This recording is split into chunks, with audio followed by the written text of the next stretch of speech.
Chapter 293. 274 times and heroes. The former high priest of the temple of Isis cleared his throat and said, "My lords, the gods can naturally make oracles in the souls of all believers. Do you think that the gods can't do it?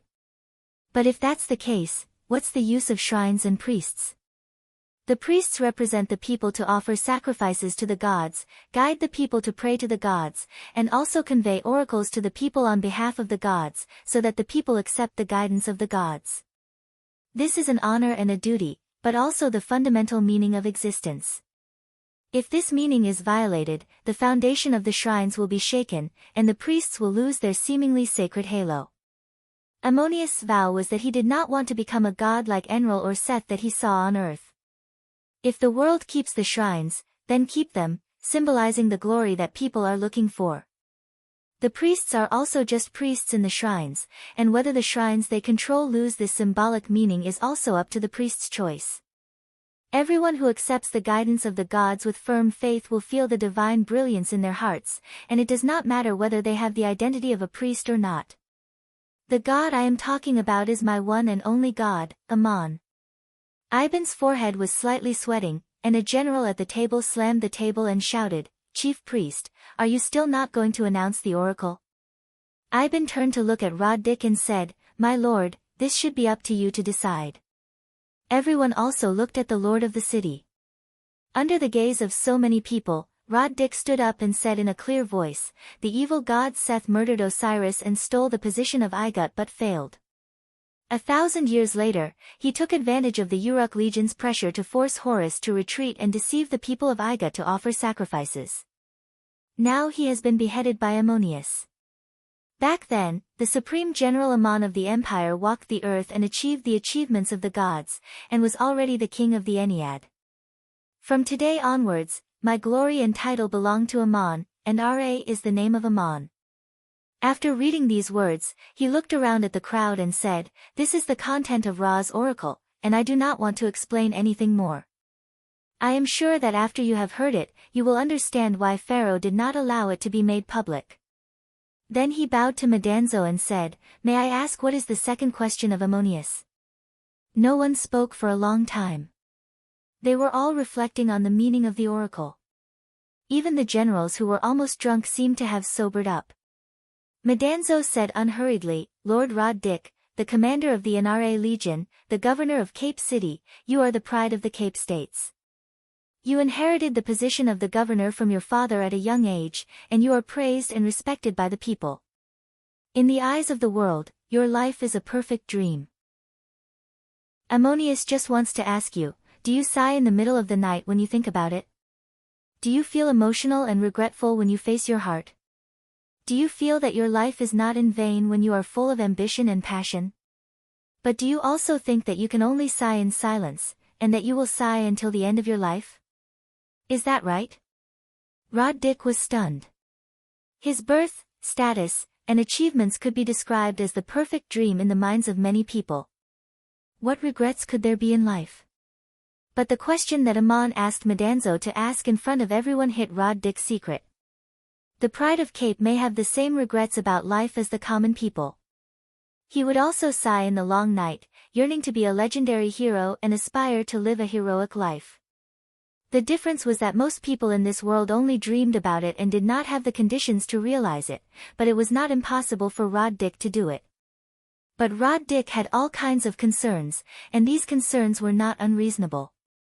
He was a very competent city lord, and people thought so too. However, in his own mind, was everything really so?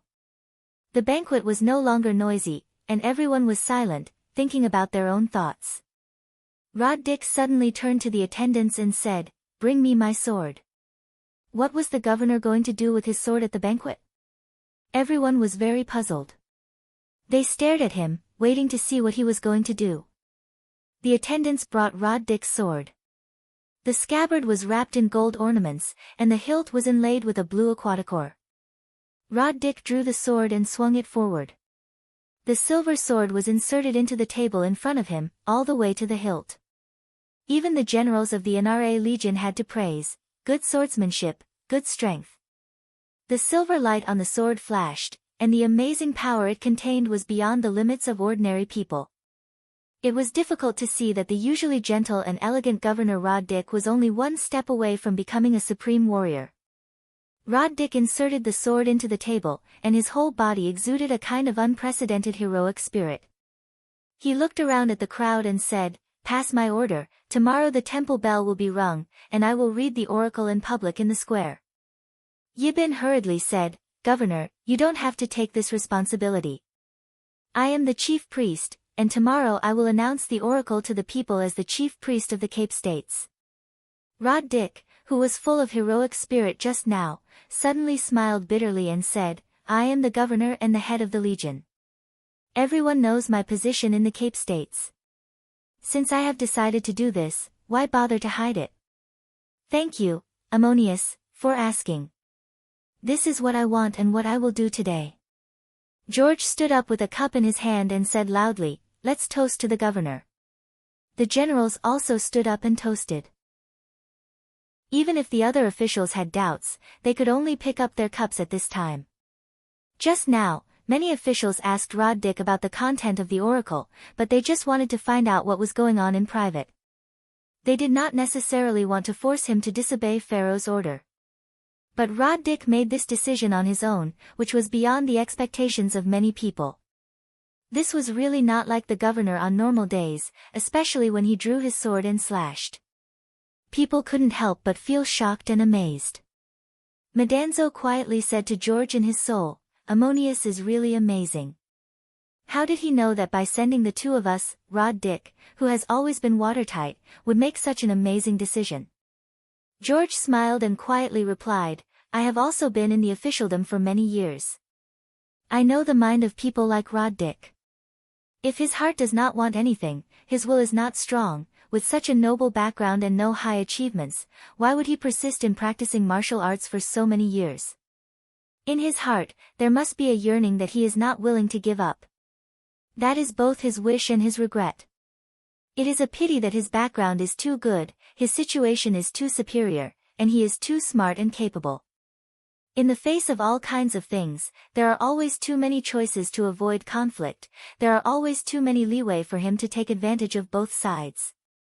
He will make all kinds of preparations for what he really wants to do, but he may not do it, because he has ways to avoid trouble. Over time, it will become a habit. But in his own heart, there is another Rod Dick, the Rod Dick that he really wants to be." Madanzo said with emotion, "Isn't the vast majority of people in this world like this? People often have another version of themselves in their hearts, the person they dream to be. This dream is often unrealistic, and the circumstances of reality will eventually make people's vows vanish into thin air. And Rod Dick is lucky, at least he has such an opportunity. You said that he will make all kinds of preparations for what he wants to do, so the decision to generously draw his sword just now is actually one of the preparations he has made long ago?" George nodded secretly and said, "Yes, such a scene may have been imagined countless times in his quiet night reverie, and today he finally did it." At this moment, the voice of the supreme mage Ibn drowned out all the noise of the banquet. "My lord, if you do this, Pharaoh will definitely punish you. How will you face it?" Rod Dick gently pulled his sword out of the hard wooden table, returned it to its sheath and handed it to the attendant, and replied with a sneer, "Punish me? How? Has Pharaoh's order been made public? Does His Majesty dare to announce to the people that he has given such an order?" Just like when Supreme General Amon killed Prince Snek and left Igut, Pharaoh could only send Lord George and Lord Gabriel to secretly pursue him, but did not publicly convict the Supreme General. Ibn reminded again, having said that, if Pharaoh wants to punish you, he has other ways, my lord, to be prepared. Rod Dick smiled again, "I have already made the so-called preparations. Recently, I have been in private communication with the main officials of the various cities and states. Everyone is dissatisfied with Pharaoh's two successive orders, and does not dare to destroy the oracle like this. They are all watching, waiting for someone to take the lead in resisting the order. In particular, Governor Tu Yang of Montefiore and the Huanzhang Legion of Isis have the same idea as me. The day before yesterday, they sent letters to persuade me that if they disobey the order and issue the oracle, they hope to get my support and response. Madanzo glanced at George, revealing a look of admiration. The former high priest of the Temple of Isis had guessed correctly. Rod Dick had indeed been preparing for this for a long time, just like many other things he had planned in his life. It was just that at this moment, he had finally made up his mind to act. The chief priest Ibn nodded. So the lord of the city has been preparing for this for a long time. I have been overthinking. But I have to remind you, if His Majesty Pharaoh wants to punish you, according to official practice, he will find an excuse to order you to the capital. As long as you leave the Cape States and go to the palace, he has his own means to get rid of you. And if Pharaoh summons you, you have to go. At this time, George spoke again. The other task that Ammonius sent me and Madanzo is to protect the safety of Lord Dick. At noon the next day, when the sun rose to its highest point, Rod Dick ordered people to ring the bell of the shrine, which was a signal to summon the people to the square to listen to the oracle. The lord of the city was dressed in military attire, and surrounded by priests and guards, he stood on the long steps of the shrine and read the oracle of Ra aloud. The people in the square were stunned at first, and they did not react for a long time. Everyone was there pondering the meaning of the oracle. Suddenly, someone shouted, "Almighty Ammon." Then, the shouts became louder and louder. Rod Dick walked into the shrine amidst the calls and worship of Ammonius by the people of the city. He whispered to George, "The statue of Seth has collapsed, so naturally there is no need to rebuild it. But according to the meaning of the oracle, Ra is the name of Ammon. Is it necessary to replace the main statue in the shrine with the statue of Ammon?" George's smile was somewhat unfathomable as he pointed to the statue of Ra in the center of the hall and asked, "Of course it is not necessary, my lord. You have been offering sacrifices to this statue for so many years, have you not noticed the appearance of the god?" Rod Dick looked up at the majestic statue. It was so tall that it was difficult for ordinary people to see the face of the god standing in the shrine. If it was outside the gate of the shrine, they could only see a majestic outline. What's more, when people offered sacrifices to the gods, they worshipped and saluted, and it was impossible to look at the statue like they were looking at their son-in-law. It was the first time that Rod Dick had looked at the facial features of the statue of Ra so intently, and he could not help but open his mouth wide in surprise. The craftsman carved a handsome and mighty man, and the outline of his facial features carried an invisible air of fortitude. The more he looked at it, the more he looked like Ammon. Rod Dick asked himself in his heart, why didn't I notice it before? How could the craftsman on earth know what the gods looked like? This was a very interesting question.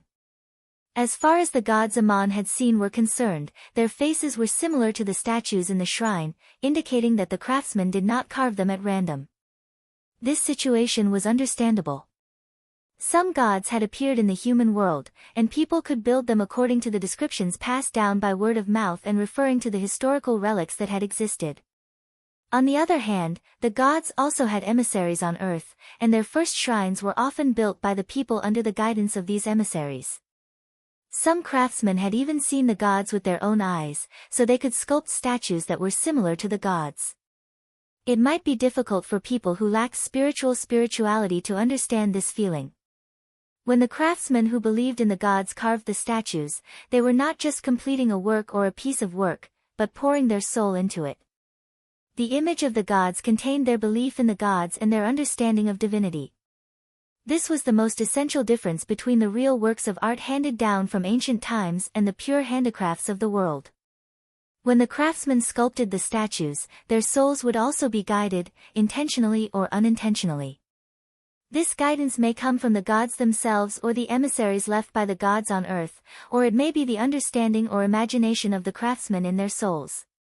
Ra was the oldest god of the Ennead, and had almost become a forgotten god before Pharaoh of Merneptah carried out the monotheistic reform. And long before Osiris established the empire of Igut, Ra had never left the divine realm to come to earth, and the emissaries he guided back then had either become gods or were long gone. That is to say, in Igut today, no one knew what Ra looked like, and the craftsmen could only sculpt statues based on their imagination, but they could not sculpt him into the appearance of other gods. But how could this statue carry the shadow of Ammon? Maybe it was just an illusion or a coincidence, or maybe there was a mystery that was difficult for the world to understand. It was normal that Rod-Dik had not noticed it before, because he had never thought about it at all. Just like when Ammon left the mountains and saw Yun Namna for the first time, he had never thought that the girl was Murin, even though he had been used to seeing the statue of Murin in Duk since he was a child.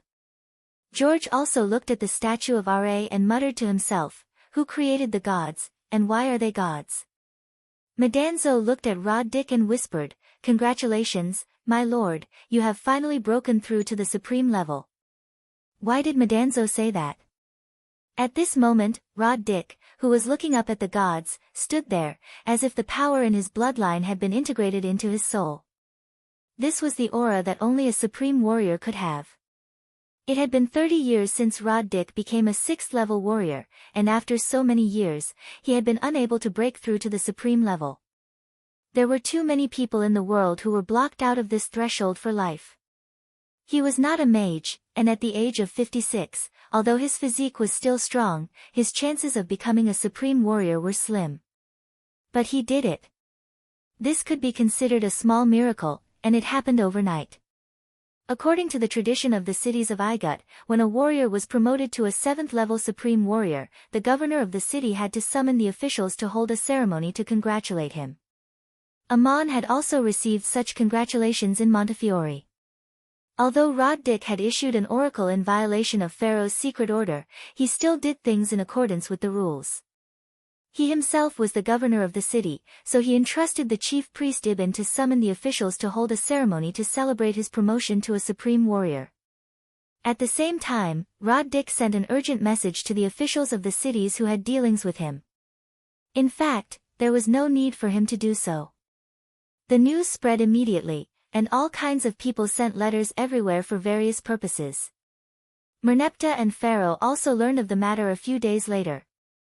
Merneptah flew into a rage and immediately wanted to punish Rod-Dik, but he calmed down under the persuasion of his confidants. He could not punish Rod-Dik like this, and he had to consider the consequences of the incident. So Pharaoh sent messengers to the Cape States and ordered Rod-Dik to rush to the king's capital to report on his work and meet the king. The first thing to do was to get this man under control. This was also to establish power and let everyone see Rod-Dik's fate. Although the Cape States had already announced the oracle, if the other cities could carry out Pharaoh's secret order, then Pharaoh could make an announcement that Rod-Dik had forged the oracle and issued it without authorization. This was a capital crime. Such an outcome was in the best interest of Merneptah. Chapter 294. The former head of the Legion of Isis was an 8th-level warrior named Ankh, who was born in a military noble family. And Huan Zhang was the son of Ankh. Now he was also a supreme warrior. Ankh was almost 70 years old this year. He had been promoted to the minister of the army of Igut. He was currently in the capital. It was not easy for Merneptah to touch Ankh and his son. They had deep roots in the army, and Huan Zhang had a large number of troops.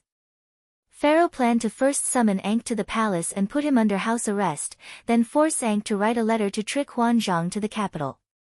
Then bad news reached Pharaoh's ears. It was said that the actions of the Cape States and Montefiore were secretly supported by the chief elder of the Igut Academy of Magic, the Supreme Mage Vord. Then it caused other cities to follow suit. Pharaoh Merneptah felt a deep fear.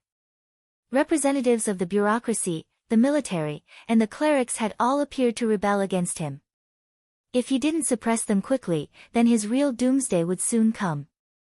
The Supreme Mage Burke, who had a grudge with Ammon in the past, had now been promoted to the high priest of the main shrine of Igut. Shocked and angry, Pharaoh sent someone to talk to Burke in secret and made a lot of promises in private. He hoped that Burke would play a vital role at this critical moment and do a few things for him. After meeting Pharaoh, Burke returned to the shrine from the palace with a gloomy face. The trusted priest asked him what he had talked about with Pharaoh. Burke was silent for a long time before replying, "His Majesty has gone mad." The confidant had followed Burke for many years and was absolutely trustworthy. He frowned and said, "Now the situation is very clear. More than a dozen cities have issued the oracle of Allah. But everyone still gave the king face and did not say that Pharaoh had issued a secret order to destroy the records of the oracle.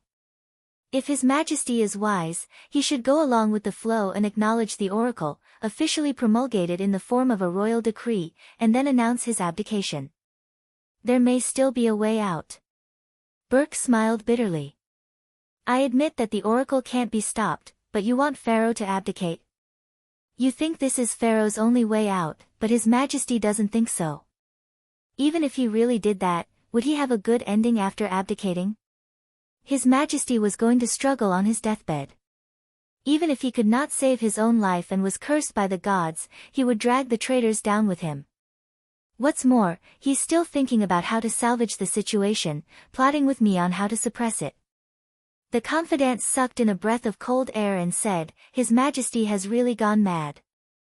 Was he going to deal with the Ankh father and son, Roderick, and even the Supreme Mage Vord? If you're the one planning this, then you'll be the one to die with Pharaoh, not them. Burke sighed. Of course I understand.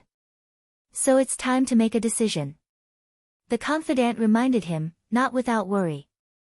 When you were the high priest of the temple of Isis, Amon had just arrived at Igut, and the supreme mage Julian had sent people to kill him. A secret letter to you later fell into the hands of Maria. You have an old grudge with Amon. What should you do if you don't support Pharaoh at this time? Burke narrowed his eyes. I'm not really feeling sorry for you, Amon. If he couldn't even let go of such a trivial matter, how can he still be called a god? There's one thing you must be clear about. Allah did issue the oracle. I'm a priest, and I can only do what I should do. What's more, Merneptah is already at the end of the road. Whether it's a wise choice or my own duty, I can't support Pharaoh. The confidant asked again, what does, my lord, need me to do for you? Burke pondered. Go to Montefiore immediately to see Lord Tu Yang and General Huanzhang. At the same time, stop Roderick on the way and tell him my message. Roderick should have already set off for the capital, and General Huanzhang will be here soon. Pharaoh is still in control of the imperial guards in the capital, and there are some things that can't be done openly and rashly. For the time being, I'll follow Pharaoh's instructions and go see Ankh, the Minister of Military Affairs. I'll put him under house arrest and write a letter to Huanzhang. Roderick received an order to rush to the capital city of Thebes to report on his work and enter the palace to see Pharaoh. Abin's guess was right. Merneptah wanted to trick Roderick into the capital and control him before dealing with him. Some people suggested that Roderick pretend to be sick, while others suggested that he should simply take the Andra Legion with him. Roderick shook his head and said, since I've decided, I'll face it. Everyone knows that I've just advanced to a supreme warrior, why should I pretend to be sick? I just issued an oracle, I didn't commit treason, how can I mobilize the garrison without authorization? You don't have to worry about me, I've already contacted many officials in the cities and the capital, and I know what to do. Madanzo asked him, my lord. Have you decided to go to the capital? Roderick nodded and said, yes. I'll set off tomorrow. George smiled and said, Madanzo and I will accompany you. It's not easy to mobilize the Andra Legion, but the Lord can't be without a personal escort. Roderick left the Cape States with more than 10 personal attendants, walking along the official road, accepting the hospitality of the officials of the cities along the way. Whether in public or private, they talked about many things, while Madanzo and George also accompanied them all the way. In Montefiore, Roderick met with Lord Daitu and General Huanzhang, and also received a secret report from Burke. Huanzhang had just received a letter from his father, Ankh, asking him to meet him in the capital, so he and Roderick set off from Montefiore and took a boat along the Nile River. Officials like them passed through the border. Along the way, there were all kinds of official receptions. Now was a special time, and this kind of reception increased. There were many subtle meanings. On the surface, the two lords were calm as usual. It's just that they had to go to the capital for official and private matters. They came along the Nile River, but it caused the undercurrents of the entire Igut to surge. His Majesty the Pharaoh sent the high priest Burke to lead the imperial guards. Welcome. As soon as Rod Drick and Huan Zhang entered the city, they were placed under house arrest. According to Burke, His Majesty kept these two lords in the capital to discuss important matters. Soon after, one of the three most important ceremonies of the Igut was about to arrive. According to tradition, the high priest in charge of the ceremony would gather the important officials and elders of the Academy of Magic to discuss the ceremony. He would then report the results to Pharaoh, as there were some important arrangements that required Pharaoh's personal decision. There were a total of 3 high priests in the main shrine of the Igut, and the most important ceremony of the ceremony was also held 3 times. Every time, Pharaoh would lead the officials to host the ceremony, and the 3 high priests would take turns presiding over the ceremony. This time, it was Burke's turn. Pharaoh placed the most elite imperial guards under Burke's command, and gave him a list of names. He planned to take them down one by one while the officials and elders of the Academy of Magic were gathered to discuss the ceremony, and the most important one was Vord. Pharaoh received the news that Rod Drick had issued the oracle without permission, and rushed back to Thebes from the new capital. Nominally, it was for the ceremony, but he had already cast a net in the dark, and was just waiting to reel it in. His reaction was fast, and his methods were ruthless. He had even thought of different ways to deal with the various traitors. The Ankh father and son could not be killed for the time being, and he had to find an excuse to bring them to the new capital and put them under house arrest. He would promote the generals of other families to become the heads of the Legion of Isis and the Inyira Legion, and appoint a new military minister of the empire. Vord was old, and announced to the public that the supreme mage had been summoned by the gods, and had already completed his life's journey, and held the most standard memorial ceremony. As for Rod Drick, he was a troublemaker, and had to be executed with a suitable crime. Today was the day when Burke gathered everyone to discuss the matters of the ceremony. The pharaoh received a lot of secret reports in the palace, and everyone went to the place where Burke was discussing the ceremony. Those who should go had gone, and the necessary arrangements had been made. There was no unusual movement outside. No movement is the best movement. This meant that everything was going smoothly. That night, Pharaoh sent the eunuchs out to wait for something in the palace. He was restless, and Burke should have sent someone to report the results. But there was no update until nightfall, and Pharaoh could not sit still anymore. He was about to send someone to ask, when suddenly he heard the footsteps of a group of people coming from outside the palace. Who was breaking into the palace at night? The eunuchs would never make such a sound, and the guards patrolling the palace would not be here in a line. Merneptah hurriedly called to the left and right, but no one responded. Even the 2 court supreme mages who were responsible for protecting him seemed to have disappeared without a sound. Just then, Pharaoh heard the high priest Burke shouting outside the palace, Chief Elder Vord of the Igut Academy of Magic, together with the high priests and elders of the Academy of Magic, Minister of War Ankh. The 2 commanders, Ling Huanzhang and Drick, have come to His Majesty to discuss important matters with His Majesty. As soon as he heard this, Pharaoh felt his hands and feet go cold, his mind buzzing, and his whole body numb, as if something was leaving him and draining all his strength. How was this an audience? The traitor, who had thought he was already a prisoner, was now being brought to the door of the palace by Burke. There was a bloodless palace coup in Igut, and its mastermind was Burke, one of the 3 high priests of the kingdom. In the middle of the night, Merneptah announced his abdication, and his nephew and son-in-law, the underage Tutenhart, became the new pharaoh. The name Tutenhart was given by Merneptah, which meant, the successor to the glory of Seth. The Igut royal family had a tradition of intermarriage since ancient times, and Tutenhart was both Merneptah's nephew and married Merneptah's daughter. After Tutenhart succeeded the throne, he changed his name to Tutankhamun, which meant, the guardian of the glory of Amun. The name of the new pharaoh was naturally to echo Angela's oracle, symbolizing the recognition of Amun's position as the king of the kingdom. At the same time, Ammonius also succeeded and replaced Angela in the sacrifice on earth. Immediately after the sacrifice ceremony, the ministers of Igut reported to the gods at the ceremony. All of this. Tutankhamun officially succeeded the throne. There was also a major change in the upper echelons of Igut. Rodrik was promoted to the position of Prime Minister, and was the assistant minister of the young new pharaoh. Rodrik wanted to refuse, but George said to him, "Humility is a virtue, and being willing to take responsibility is another virtue, and taking responsibility is often more difficult than humility." Rodrik thought about it, and happily accepted the new position. Drik retired and returned to his hometown. Huanzhang was promoted to the position of Minister of Military Affairs. Burke was still the High Priest of the kingdom, and was promoted to the position of Chief High Priest. The former Chief Priest of Cape States, Ibn, was promoted to the position of Chief Priest of the Ammonius Temple in Montefiore, and was also the Chief Priest of Angela's army. The Temple of Seth had become history, and the former Temple of Isis was now called the Temple of Ammonius.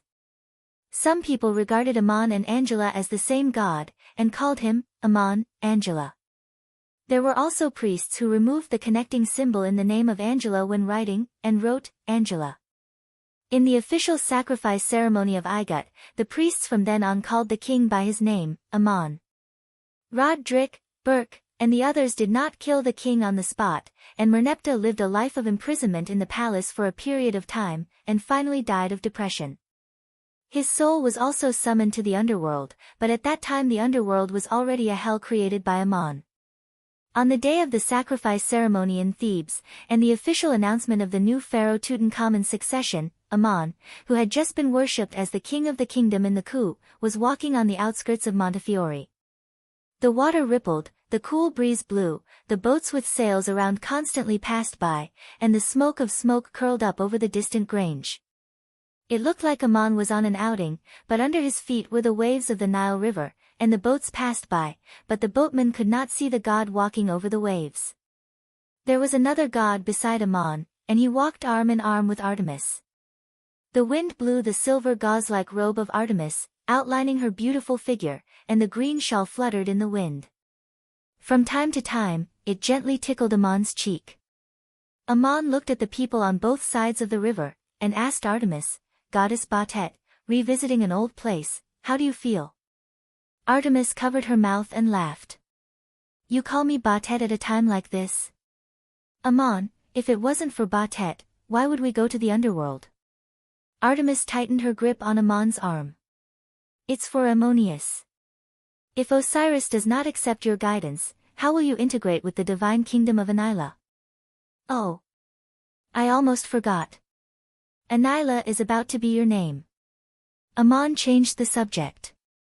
"I am still the main god of the Ennead divine clan, and I can allow you to enter the realm of the Ennead, but according to the oath of joining the divine clan, when a god outside the divine clan challenges a god of the same divine clan as me, such as you challenging Osiris, I can't help you. If you enter the underworld to settle accounts with Osiris, what should you do?" Artemis turned her head and glanced at him. "Are you worried that I'm not a match for Osiris?" "Ammon, in terms of magic power, I can't say who is stronger and who is weaker, but in terms of achievements, you are above Osiris. If you fight in another place, you will definitely win. But if you are in the underworld, the power he can borrow is much stronger than yours, and although you are the creator, there are some means that cannot be used in the mortal world. As long as he stands on the scale formed by the divine artifact, you will definitely not be a match for him. The former goddess Batet should be very clear about this." Artemis smiled charmingly. "That's why I dragged you along. According to the oath of the divine clan, if I challenge Osiris, you can't help me. But if you challenge Osiris, I can help you. I think this oath is the funniest agreement between gods." Ammon also laughed. "It's funny, but it's not unreasonable. The problem of a divine clan's existence must start from within. Otherwise, how can you find a god to fight first?" Artemis blinked mischievously. "I found it, and it's a god." Ammon turned his head to look at her. "It's not that you found it, it's that you met it." "Artemis, if you and Osiris fight in the underworld, and you can't beat him," Ammon interrupted her. "You underestimate me too much." Artemis smiled again, and rubbed her cheek against Ammon's shoulder. "Then I'm here to watch the show. Amon couldn't help but rub his cheek against her hair. Just like Schrödinger used to. I fight. You help watch the show. If I can't beat someone, I'll shout, Kitty, run. Artemis smiled and asked, do you know how to shout? Amon replied, I'm not going to the underworld to fight Osiris, but to verify an achievement. I'm going to merge the divine kingdoms of Anu and Anira with my heaven, and before that, I'm going to merge Osiris's underworld with heaven and hell. To be able to do this in the mortal world, there was another thing that could only be done in the immortal and indestructible eternity. Artemis was surprised. Heaven and hell. Amon smiled. Don't you want to watch the show? Then wait and see.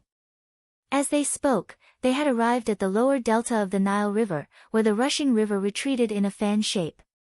It was not the flood season now, and large areas of mudflats were exposed along the estuary, dividing the Nile River into many complicated tributaries. One of the tributaries had steep mudflats on both sides. The river was very deep, and it flowed very fast, but made almost no sound. Amon and Artemis no longer walked, but stood quietly on the water, and suddenly disappeared under the sun. They entered the space boundary of the underworld, and the river was still the same river, but the river seemed to flow backwards. The world was like a silent painting coming towards them, the river forked ahead, and in the middle was a piece of land. Amon took Artemis's hand and lifted his foot, as if touching the silent world. The two seemed to jump out of the painting and onto the riverbank. With a roar, a tall three-headed giant dog appeared in front of the two gods. As soon as it saw Amon, then it fell to the ground and rolled into the appearance of a young man, wearing golden armor and holding a long barbed whip. He put away the long whip and saluted, Lord, are you here for the god of the underworld? Artemis stood beside Amon. She raised her hand and pointed at him. Typhon, do you still recognize me? Typhon was stunned. May I ask who you are, goddess?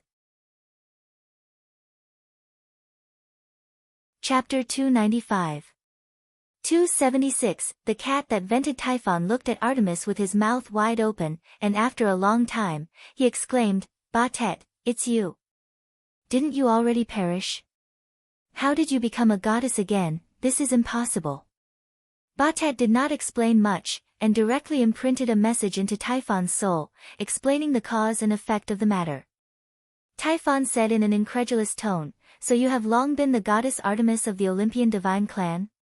But you have verified the achievements of the Creator by returning to the human world? Lord Osiris has been practicing hard for many years and has not broken through this realm, he must be very eager to see you. Artemis sneered, He is not practicing hard, he is running away. Does he think that by hiding in the underworld, he is the god who owns this world? Typhon, you said that Osiris must want to see me, is this an excuse to open the door to the underworld for me? Typhon smiled bitterly. Even if Lord Osiris does not want to see you, can I stop him with the Lord Amon here? After speaking, he turned around and waved his hand, opening a mysterious portal, and Amon and Artemis walked in side by side. Osiris was a god guided by the Ennead, and he created the underworld to receive the undead who believed in the gods of the Ennead, and also to show the existence of the gods to the undead in some way. Upon entering the underworld, a message would be imprinted into the soul, the horizon that can only be looked at forever is finally under your feet.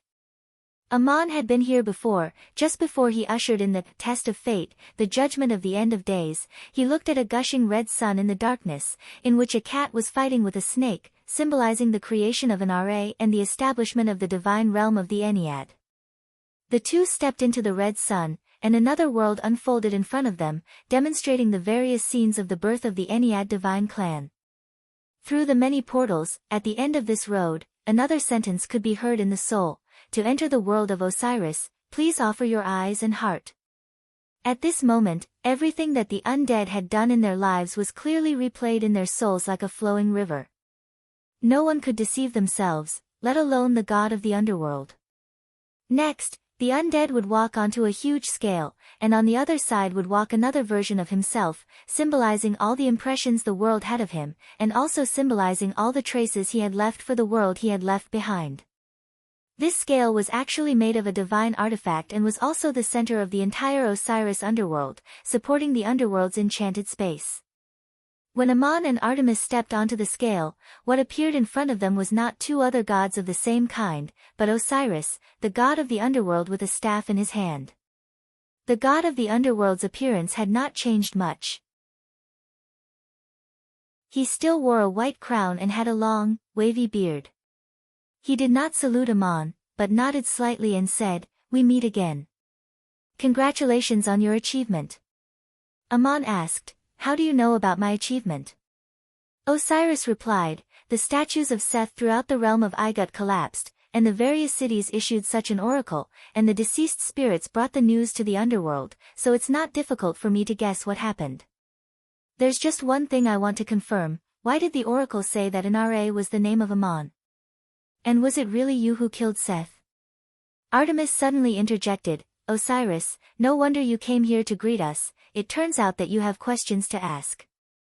You still put on such airs when you see the Lord of the Underworld, how dare you not salute?" Osiris replied, "Goddess, are you a new god who has entered the divine realm? I have been away from the divine realm for too long, please forgive me for not knowing you. I used to be the Lord of the Ennead, so why should I salute this new Lord of the Underworld?" Amon chuckled. "You're right, I have just killed Seth and become the Lord of the Ennead a few days ago, and you have been the Lord of the Ennead since 1,000 years ago. From this experience, it should be me who salutes you. How is the Lord of the Underworld?" With that, Amon bowed to Osiris. Osiris, on the other hand, knelt down and prostrated himself on the ground in a very grand salute. Artemis asked again, "Lord of the Underworld, why are you bowing so solemnly at this moment?" Osiris stood up and replied, "Because Amon killed Seth, and he has just confirmed the news himself, and Seth is my enemy." Then he turned to Amon and said, "Lord, why have you come to the underworld?" Amon smiled again. "You hide in here and don't come out, so if I want to see you, I have to come in myself." Artemis seemed to have come to pick a fight today, and suddenly interjected, "Osiris, you are really pathetic. You still remember that you were the Lord of the Ennead 1,000 years ago, and don't salute the Lord of the present day.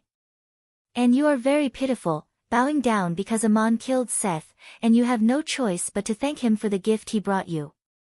There is only hatred for Seth in your heart, and even if Isis defeats Seth, you will not be free, which shows that you will never be as good as Seth." Osiris said angrily, "Goddess, I don't know you, and I'm not interested in your identity.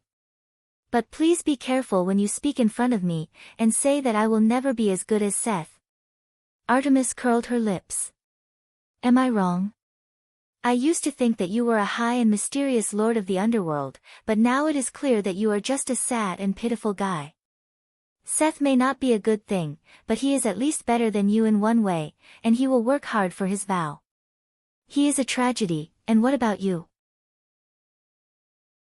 You closed yourself in the underworld to escape the outside world, and absorbed the power of the undead to heal your wounds. Do you think that's all right? You don't even want to go out of the underworld to face Seth, you don't even know what happened in the divine realm, and everything can only be obtained from the undead in the underworld." Osiris shouted angrily, "Back then, Ra made a request that if there was a duel between Seth and me, the loser would not be allowed to return to the divine realm to heal, so I have been staying in the underworld. The gods in the divine realm of Ennead, they also do not set foot in the human world, and only stay in the eternal world of the divine realm. But I have been perceiving the spiritual imprints of all the people in the world, is this also a tragedy?" The sneer on Artemis' face grew wider. "Lord of the underworld, are you angry or defending yourself? There are indeed gods in the divine realm of Ennead who no longer set foot in the human world, but their wish is to enjoy eternal life. And you? You want to become the creator, you want to defeat Seth again, and you hide in the underworld as if you have been working hard, but in fact, this so-called effort has no hope, and you know it best. If this is not a tragedy, then what is?" Osiris pointed his staff at Artemis and said to Amon, "Who is she? Why did you bring her here and talk to me like this? I don't know this goddess, and I'm not interested in what she has to say." Amon smiled bitterly and said, "You don't recognize her? Since she doesn't say it herself, it's not good for me to tell you, otherwise it will make her unhappy. In fact, why do you care who she is? Just listen to whether what she says makes sense. Ammon did not tell Osiris who Artemis was, and why she came to the underworld and scolded the god of the underworld like this. He didn't want to make her unhappy, so the implication was that he didn't care whether Osiris was happy or not. The sarcasm in Artemis' eyes grew, and she pointed at Osiris and asked, "Does it make any difference to you who I am? Do you feel very relaxed now? Do you feel like you're finally free? Because Seth has fallen, and the main god of the Ennead has been replaced. The shadow that has been pressing on your heart for 1,000 years has disappeared, and you can finally come out of the underworld to meet people.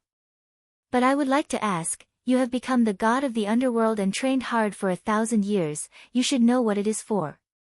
Don't you think all this is ridiculous now? What is the point of your existence?" Osiris shouted angrily, "I am still the god of the Ennead, I don't need you to tell me what to do here." Artemis suddenly laughed out loud, and a message was imprinted into Osiris' soul. She did not say who she was, but introduced a series of changes that happened between the gods after Ammon left the underworld last time, focusing on Ammon's achievements and Anahre's request to Ammon, which could be considered as an answer to the question that Osiris raised when they first met. Her laughter was like a sharp blade, piercing into Osiris' soul, and she asked coldly, "The god of the Ennead?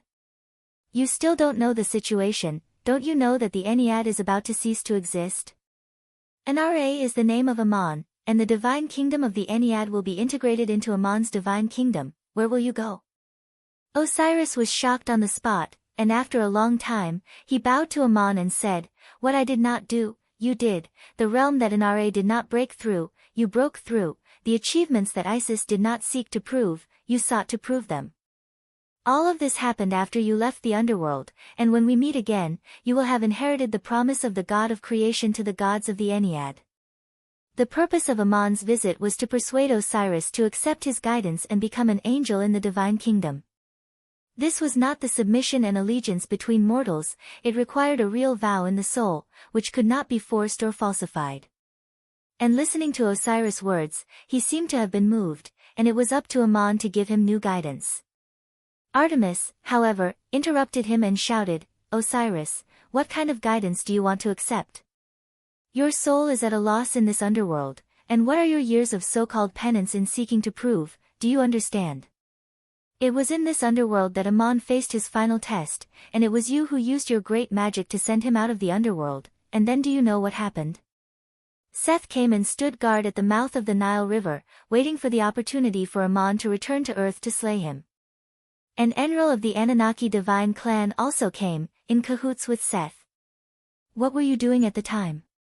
They were just outside your underworld, but you closed yourself up in this so-called world of the underworld and turned a blind eye to them. I sensed that something was wrong and found Ammon in the eternal realm, guarding him as he healed, while Murin tried to summon Ammon to the plains of Duk. You holed up in the underworld, absorbing the spiritual imprints of the undead, thinking that you were training, thinking that you had everything under control, but in fact, you were running away from everything. Now that Ammon has slain Seth, is that really your release? Anahre asked Ammon to fuse with the divine kingdom of Eru, but it also requires the gods to be able and willing to accept Ammon's guidance. Seth has been slain, but the only obstacle has become you, because you are hiding in this underworld, unaware of it. All living beings in the world may have their own meaning of existence, but you, who have transcended eternal life, have become a superfluous god. Osiris finally couldn't help but ask directly, "Who exactly are you?" Ammon, however, unhurriedly interjected with an inexplicable remark, "God of the underworld, what kind of god we will become depends on how we view living beings." Osiris, however, seemed to be enlightened, and looked at Artemis in amazement. "Batet, you are Batet." Artemis imprinted another message into Osiris' soul, explaining everything, and at the same time glared at him. "I am Batet, what can you do? Don't look at me like that, please look at Ammon and then look at yourself. In the beginning, there was a mortal who challenged Seth on earth and came here on the boat of the underworld. He went out from here, and now he is back, and what are you doing?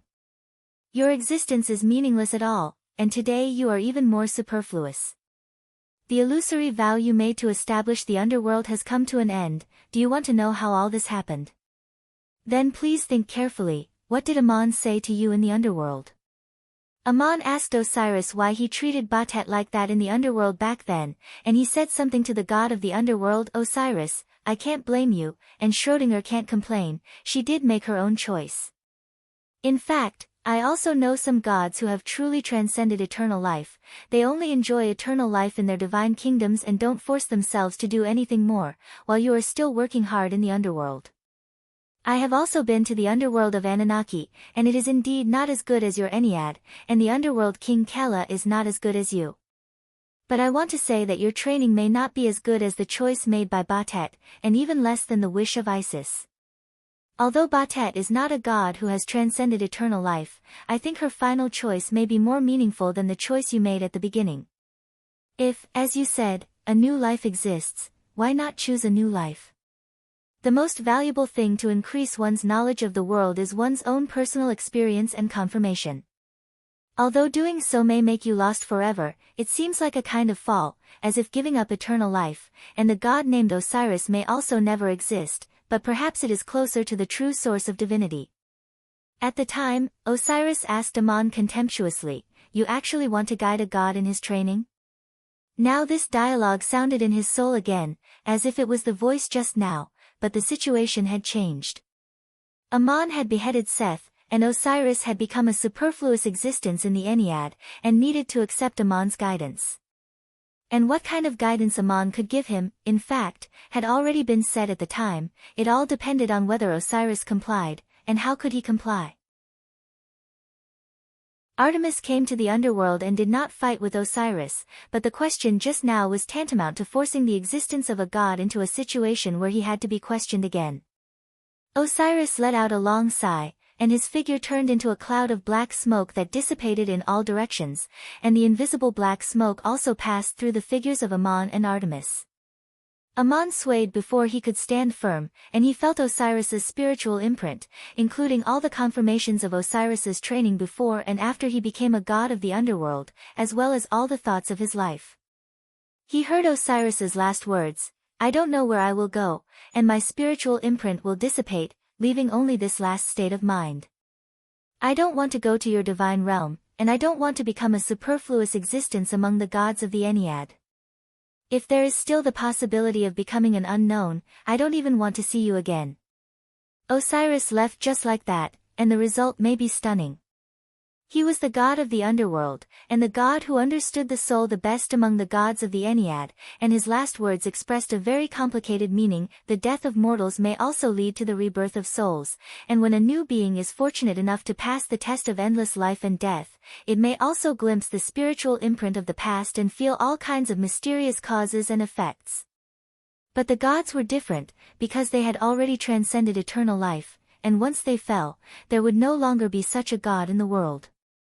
There may be a new being born in the world, or there may never be one, but in any case, the spiritual imprint of the god no longer existed. If a new being were to appear, it may only vaguely feel the state of mind at the time of its fall.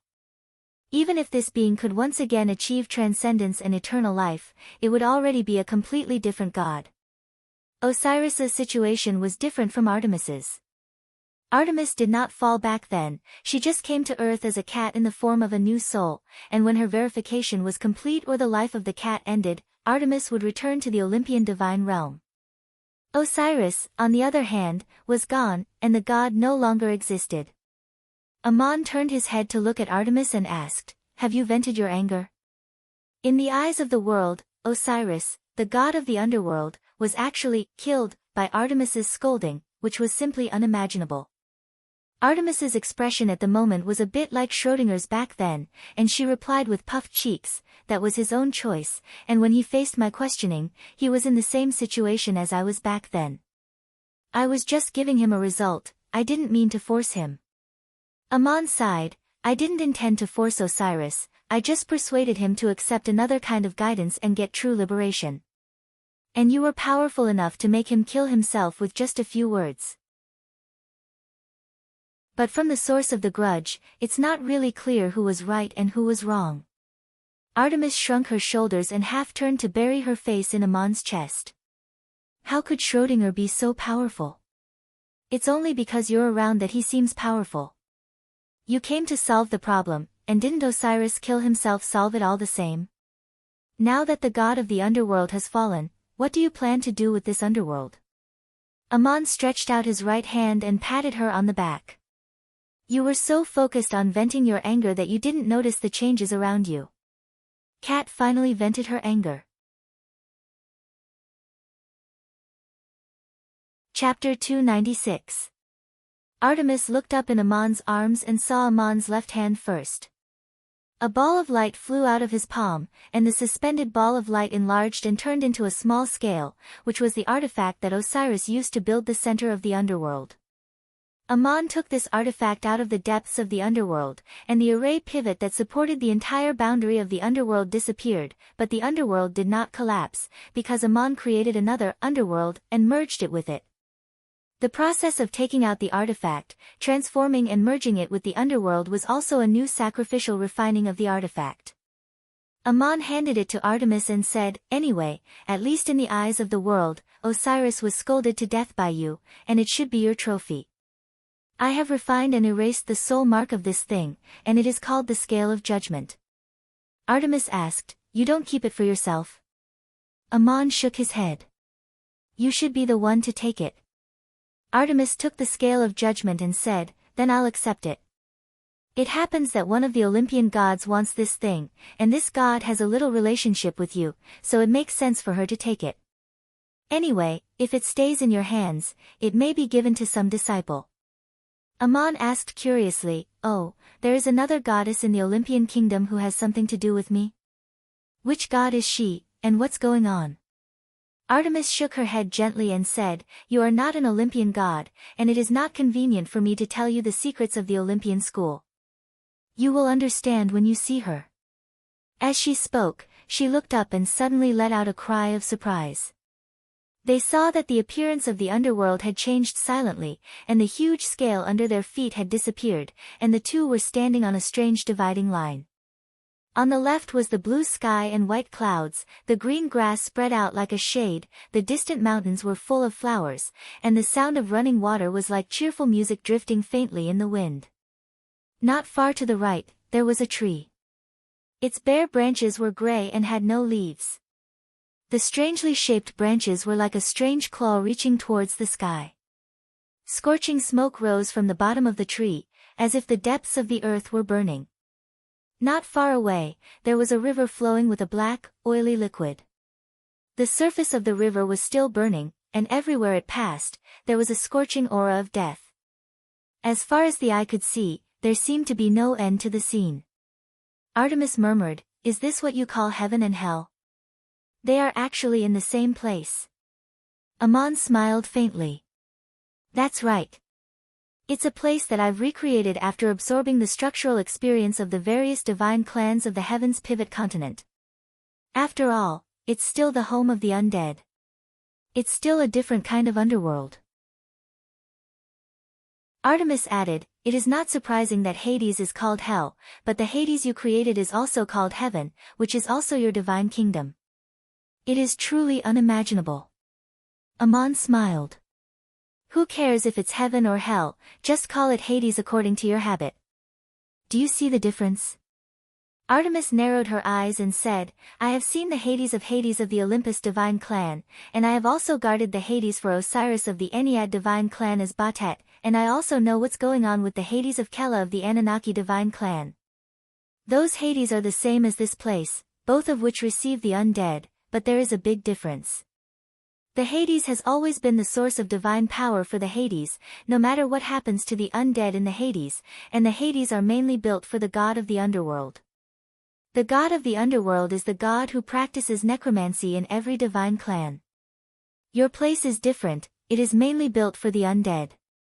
The so-called god of the underworld has only become a watcher and guide." "Who inspired you?" Amon explained, "I once met a great awakener named Amitba, and this was inspired by his disciple Xitigarbha." "Is the Hades built for the god of the underworld or for the undead?" "This has never seemed to be a problem. The existing divine clans all have the Hades to receive the believers of the undead. The Hades is important to the divine clans because it holds the secrets of almost everything on earth and strengthens people's faith in the gods in another way. Because the question of life and death has always been the ultimate consideration of people. On the other hand, the Hades is also the source of divine power for the god of the underworld, and what people fear may be the will of the god of the underworld.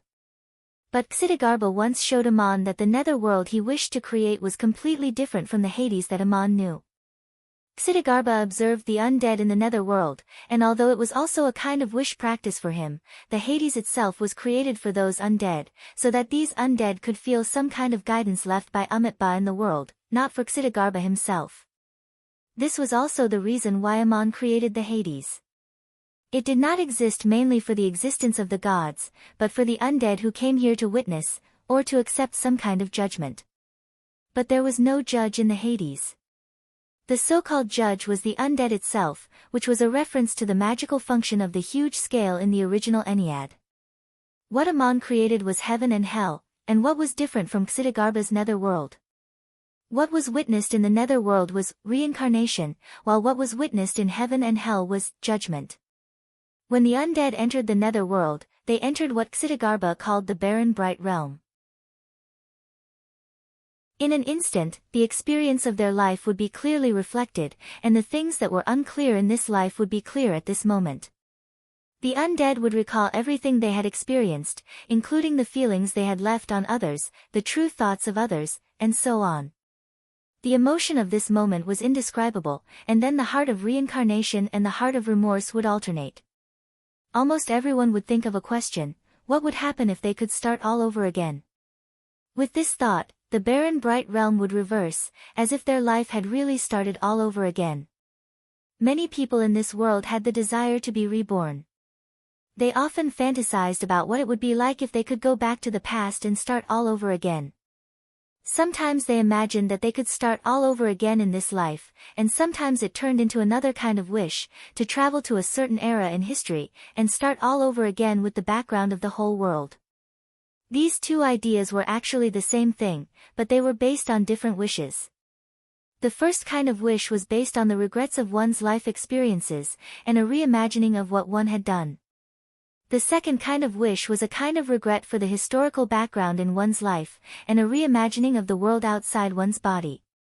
But these two wishes originated from the same beginning, and that was the heart of reincarnation. When people lived in this world, the heart of reincarnation was just a fantasy or a yearning. But when the undead entered the barren bright realm, they could witness this heart of reincarnation. But there was a fact that couldn't be changed by people's wishes, and that was when a person truly witnessed the heart of reincarnation, they might not be able to eliminate their regrets. Being able to foresee the future couldn't truly change themselves. Even if they transcended an era and returned to the past, they wouldn't be able to truly transcend the era they came from, if they were still the same person. When the undead witnessed the heart of reincarnation in the barren bright realm, it was like starting all over again in life. Those who sought wealth could obtain wealth, those who sought fame could become famous, some people could become extremely wealthy, and some people could establish unparalleled achievements. Some people might rule the world, thinking that they could kill and intimidate all living beings. Some people might be overflowing with ruthlessness, thinking that their desires were unimpeded and unrestrained. But the barren bright realm didn't just witness the heart of reincarnation, it also witnessed the heart of remorse. The so-called heart of remorse wasn't the person's own remorse, but the imprints they left behind that reflected on themselves. How they treated the world would view them as well. The imprints they left in the world would imprint the feelings of their soul. The barren bright realm was the witness of the soul anew. Everything would be reflected back, allowing one to truly feel it clearly. It was something that couldn't be described with words. If a person lived in this world only as a fantasy, they wouldn't be able to feel all of this. But when the undead entered the barren bright realm to witness the heart of reincarnation, the heart of remorse that followed would drag the soul into an unimaginable torment of hell. One thought extinguishes fate, and another thought creates fate. The netherworld could witness the endless heart of reincarnation and the heart of remorse, allowing the undead to assume and redo again and again. If the soul's vow wasn't truly liberated, then it would enter an endless state of reincarnation, known as the infernal hell. At this time, the thought of remorse was different from the human world. It was an eternal moment, and also a moment of eternity.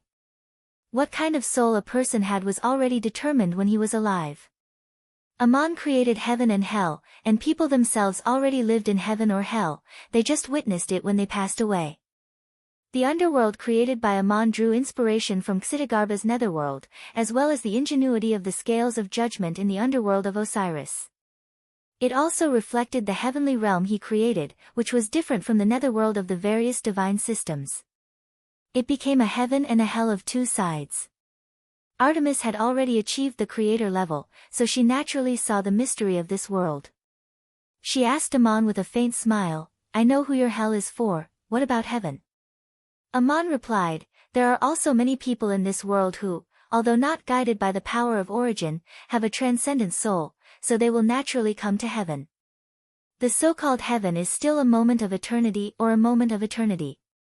This underworld is the image of heaven that I have projected here, and they are like angels in heaven." Artemis frowned slightly. "So the heaven you created is like this, the undead who have not transcended eternal life can't distinguish it. But after all, this is not true transcendence of eternal life, this is still the world of the undead, how can the undead in it leave?"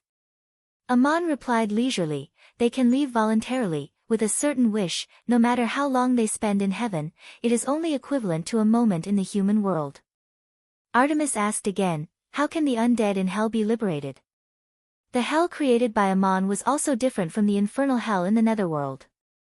It was to let a person witness their true self, and then witness the self that they wanted to be in their vow, repeatedly questioning, like the unquenchable fire in hell. Amon smiled slightly. "Until they can be liberated, it is only equivalent to a moment in the human world." Artemis looked around and said, "You actually used heaven to project the underworld, such guidance is very attractive in the human world, is this temptation or coercion?" Amon shrugged. "Maybe it's nothing, I just created such a world of the undead, as you can see." Artemis said thoughtfully, "I can see that more and more people will believe in you, you are very smart." Amon said with a faint smile, "Maybe I'm more charming." Artemis burst out laughing, punched him and said, "You've learned to talk like that too." Amon replied, "After witnessing so much in the human world, what else can I not learn? This is not some incredible magical power, it's just a little trick, inspired by the artists playing with puppets in the Pantheon Square." Artemis frowned again. "This underworld seems perfect, and there will be more and more people who believe in you, but as you can see, there are very few people in the world who truly understand the soul. There are very few people who truly understand the soul. Even if people believe in you, it is only with their own understanding, and there will be more and more believers who judge others in your name." Amon shrugged again. "That is the choice of the world, and conflicts in the human world have always been like this. I am just using this way to prove my vows and leave my guidance in the thousands of paths that people understand." Artemis turned her head to look at him. "You are very indifferent." Amon also looked at her with a wry smile. "I have been like this since I was a child, you watched me grow up." Before his voice trailed off, he suddenly turned his head to the right and looked into the distance. "There is an undead coming, it is the pharaohs of Igut, Merneptah, he is so timely." Artemis sighed inexplicably and gently stroked Amon's arm. "It's time for me to go, too. Thank you for helping me vent my anger, and thank you for showing me the heaven and hell you have created." Then another voice said, "Batet, no, Goddess Artemis, will you please guide me?" Artemis turned and replied, "Typhon, you want to leave the Ennead and join the Olympian divine clan?" The speaker was Typhon, the gatekeeper of the underworld of Osiris, the golden three-headed dog. He bowed to the ground at the boundary between heaven and hell and said, "I am an oracle guided by Osiris. Osiris has left, and this heaven and hell no longer need a gatekeeper like me. But what I practice is the Book of the Dead of the Ennead, and you have also practiced it before, so I ask for your guidance. If a god falls, the oracle he guides can leave the divine clan, or ask for the guidance of another god in the divine clan. The choice Typhon made was different from that of the other oracles in the Ennead. He was more willing to accept the guidance of Artemis, who had the same experience as him, and at the same time leave the Ennead. Artemis said to Ammon, "See, not all oracles are willing to choose you, the Lord of Heaven." Then she said to Typhon, "Then you will come with me to the Olympian divine clan. The underworld of Hades is missing a gatekeeper like you." Ammon waved his hand and said, "Since Typhon has a choice, then go. I will merge the divine kingdom of Ennead and the divine kingdom of Anra. The gods of the Ennead and the gods of Anunnaki will be angels in heaven, and I will send Kella and Nergal to take care of the underworld." Ammon fulfilled his promise to Artemis and accompanied her to the underworld to find Osiris and settle accounts, but the result of settling accounts was the creation of heaven and hell. Artemis left as she wished, returning to the mortal world and flying with Typhon across the vast sea to the divine realm of Olympus. She should have been very happy, but her expression was a little sullen, as if she had lost something. She played with the trophy in her hand and did not speak along the way. Typhon asked cautiously, "My goddess, is there something that makes you unhappy?" Artemis sighed and looked at the scales of judgment in her hand. "I have fulfilled my old wish with Osiris and obtained such a trophy, how can I not be happy?" Typhon plucked up his courage and said, "Goddess, what you really want is not this artifact, but a god, right?" Artemis glared at him. "Who are you talking about?" Typhon shrank his neck. "Forget I said anything." Artemis did not argue with him. Flying in the clouds, she looked at the sea level in the distance and said, "Seeing the underworld like that is equivalent to witnessing the heavenly realm he created and understanding his achievements. It was impossible for such a deity to join the Olympian pantheon. I always have a hunch that something I don't want to see will happen between me and Ammon, but I can't describe what this feeling is." Ammon created heaven and hell, watched Artemis leave, then stepped into the void, and seemed to stay in place, but Gabriel appeared in front of him. He came directly to heaven, and as Artemis saw, heaven and hell were the reflections of heaven on earth, which for the transcendence guided by him was nothing more than directly crossing from the mortal world to an indescribable space and time.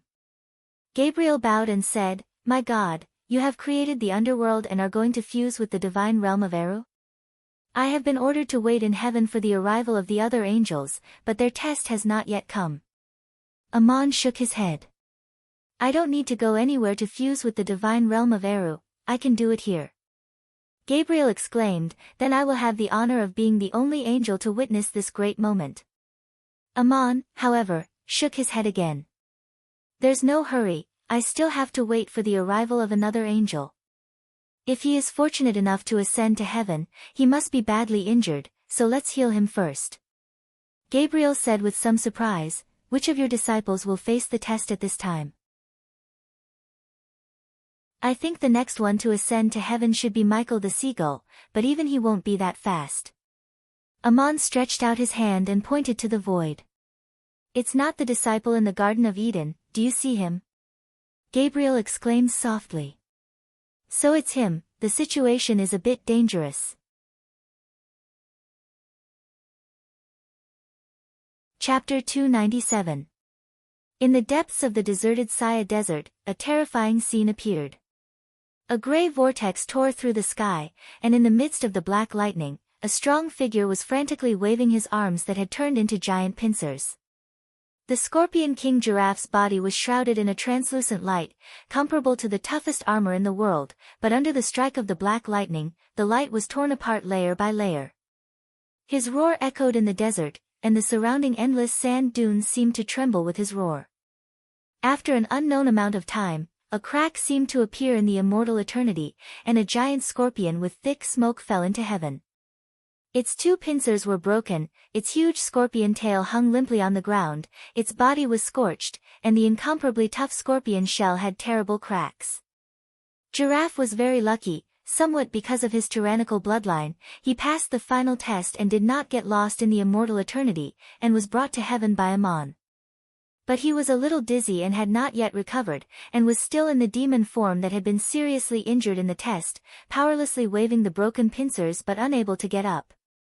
A golden light fell on him, and at this time he heard the voice of Ammon, Giraffe, "Congratulations on transcending eternal life, this is my heaven. You are already a different existence, the body is the heart, the form is the spirit, and the existence is also consciousness." With the golden light and the voice, Giraffe seemed to be awakened, the wounds on his body disappeared, and he turned back into a normal human form, but his expression was very weak. He turned over and sat up, saying, "My God, thank you for your guidance." At some point, Ammon was standing in front of him and said with a smile, "The road to transcending eternal life is your own path, I just gave you the final guidance to heaven. You are badly injured and need to recuperate for a period of time. The injuries suffered by angels are different from those of mortals, it is a kind of loss of physical and spiritual power, you will not feel pain if you do not want to, but recovery still requires cultivation." "Angel?" Giraffe was startled for a moment, then laughed and said, "I, the Scorpion King, have now become a scorpion." Then he sighed and said, "I wonder what happened to the Lion King Yugalu who ran away with someone. Since I can come to the kingdom of heaven, he should be able to as well. If I had known earlier, I would have kept him here." Ammon shook his head and said, "Everyone has their own luck and opportunities. Maybe he received another kind of guidance and could transcend eternal life in another way. This isn't inevitable for living beings. No matter what, you've put in 1,000 years of hard work." Gabriel walked over and asked, "Angel Scorpion, you're the second angel to come here other than Ammon, the Master of Heaven. Do you want to stay in the kingdom of heaven to heal, or do you have other plans?" The Scorpion King bowed to Ammon, then stood up and bowed to Gabriel, replying, "I plan to rest here until my injuries are better. I request to go to the human world to recuperate. After some things are settled, I will return to the kingdom of heaven to enjoy eternal peace and become the guardian angel here." Ammon smiled again. "That's how it should be. You still have a divine palace deep in the desert, right? I'll temporarily stabilize your injuries, then you can go back and arrange things in the human world before coming to the kingdom of heaven. Even if you're in the kingdom of heaven, you can go back from time to time." The Scorpion King said, "Thank you, my God. Looking back at the human world, I realized how lucky I was. How many scorpions would there be a mutated scorpion, and how many years would it take for a sentient scorpion to appear? How lucky would a scorpion demon like me have to reach the other shore of immortality? I'll stay in the human world for a while, but if you and the kingdom of heaven summon me, I'll come immediately." Gabriel added, "Scorpion King, you should first stabilize your realm, adjust to the new way of existence, and then go to the Saya Desert when you're fine. But don't be too anxious, there's a great initiative going on right now. Ammonius is going to merge the divine kingdoms of Ennead and the Anunnaki, and you're lucky to be one of the witnesses." The Scorpion King shouted, "Is that so? How did I get so lucky?" It would still take time for Giraffe to fully recover, but under Ammon's personal blessing, his body and soul were no longer hindered, and it was finally time to merge the divine kingdoms. Ammon said to Gabriel and Giraffe, "You two withdraw from the kingdom of heaven and watch from the eternal." In the divine kingdoms of Ennead and the Anunnaki, the gods of creation said the same thing to the gods. The gods of the Ennead and the Anunnaki also withdrew from the divine kingdom, watching the image of the lotus of the absolute beginning and the scroll of destiny in the eternal, which was the outline of the divine kingdom. For Gabriel and Giraffe, who were guided by Ammon, the manifestation of the kingdom of heaven was a golden light that their souls saw in the eternity of unborn and indestructible. This golden light gradually spread and turned into a petal-shaped mist of light, and then the image of a lotus appeared in the void. The white petals unfolded one by one, and a gushing red sun appeared in the center of the flower, shrouded in golden light. Where was the divine kingdom of Ennead now?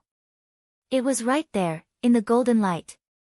This was a concept that mortals could not understand, because there was no difference in time and space in the eternal, and the kingdom of heaven and the divine kingdom could be said to be extremely far away, but also extremely close.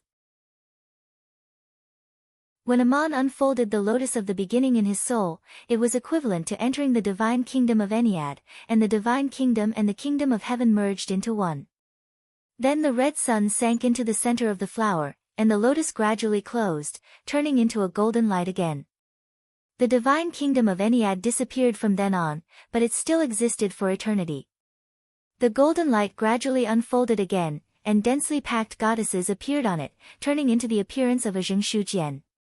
The Anunnaki divine kingdom also appeared here, and the scroll of destiny spread out as if endless, and then gradually rolled up, turning back into a golden light, and the divine characters slowly faded away, as if they had been strangely fused together.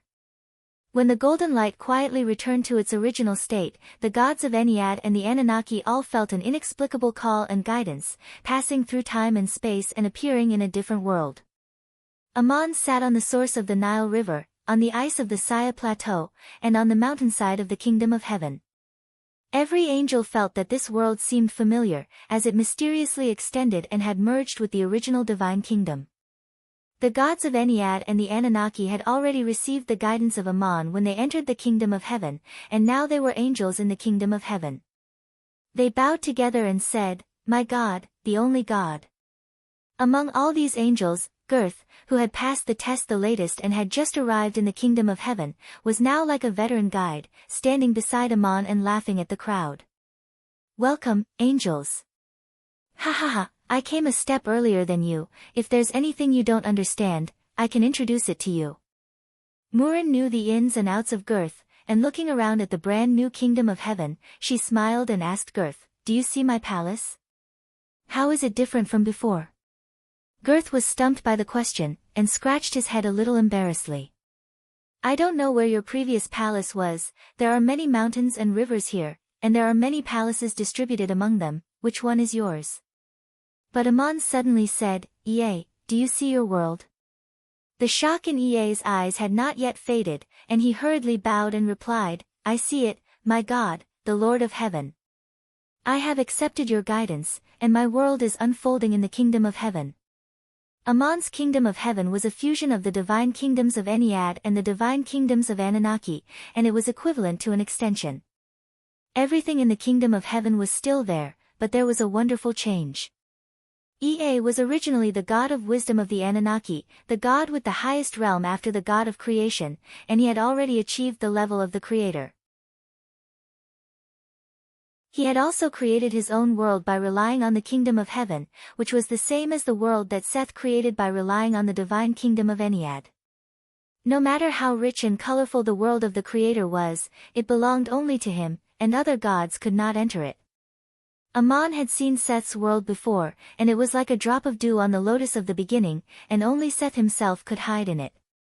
But now that Ea had accepted Aman's guidance and had made a different vow, his world was unfolding towards the angels.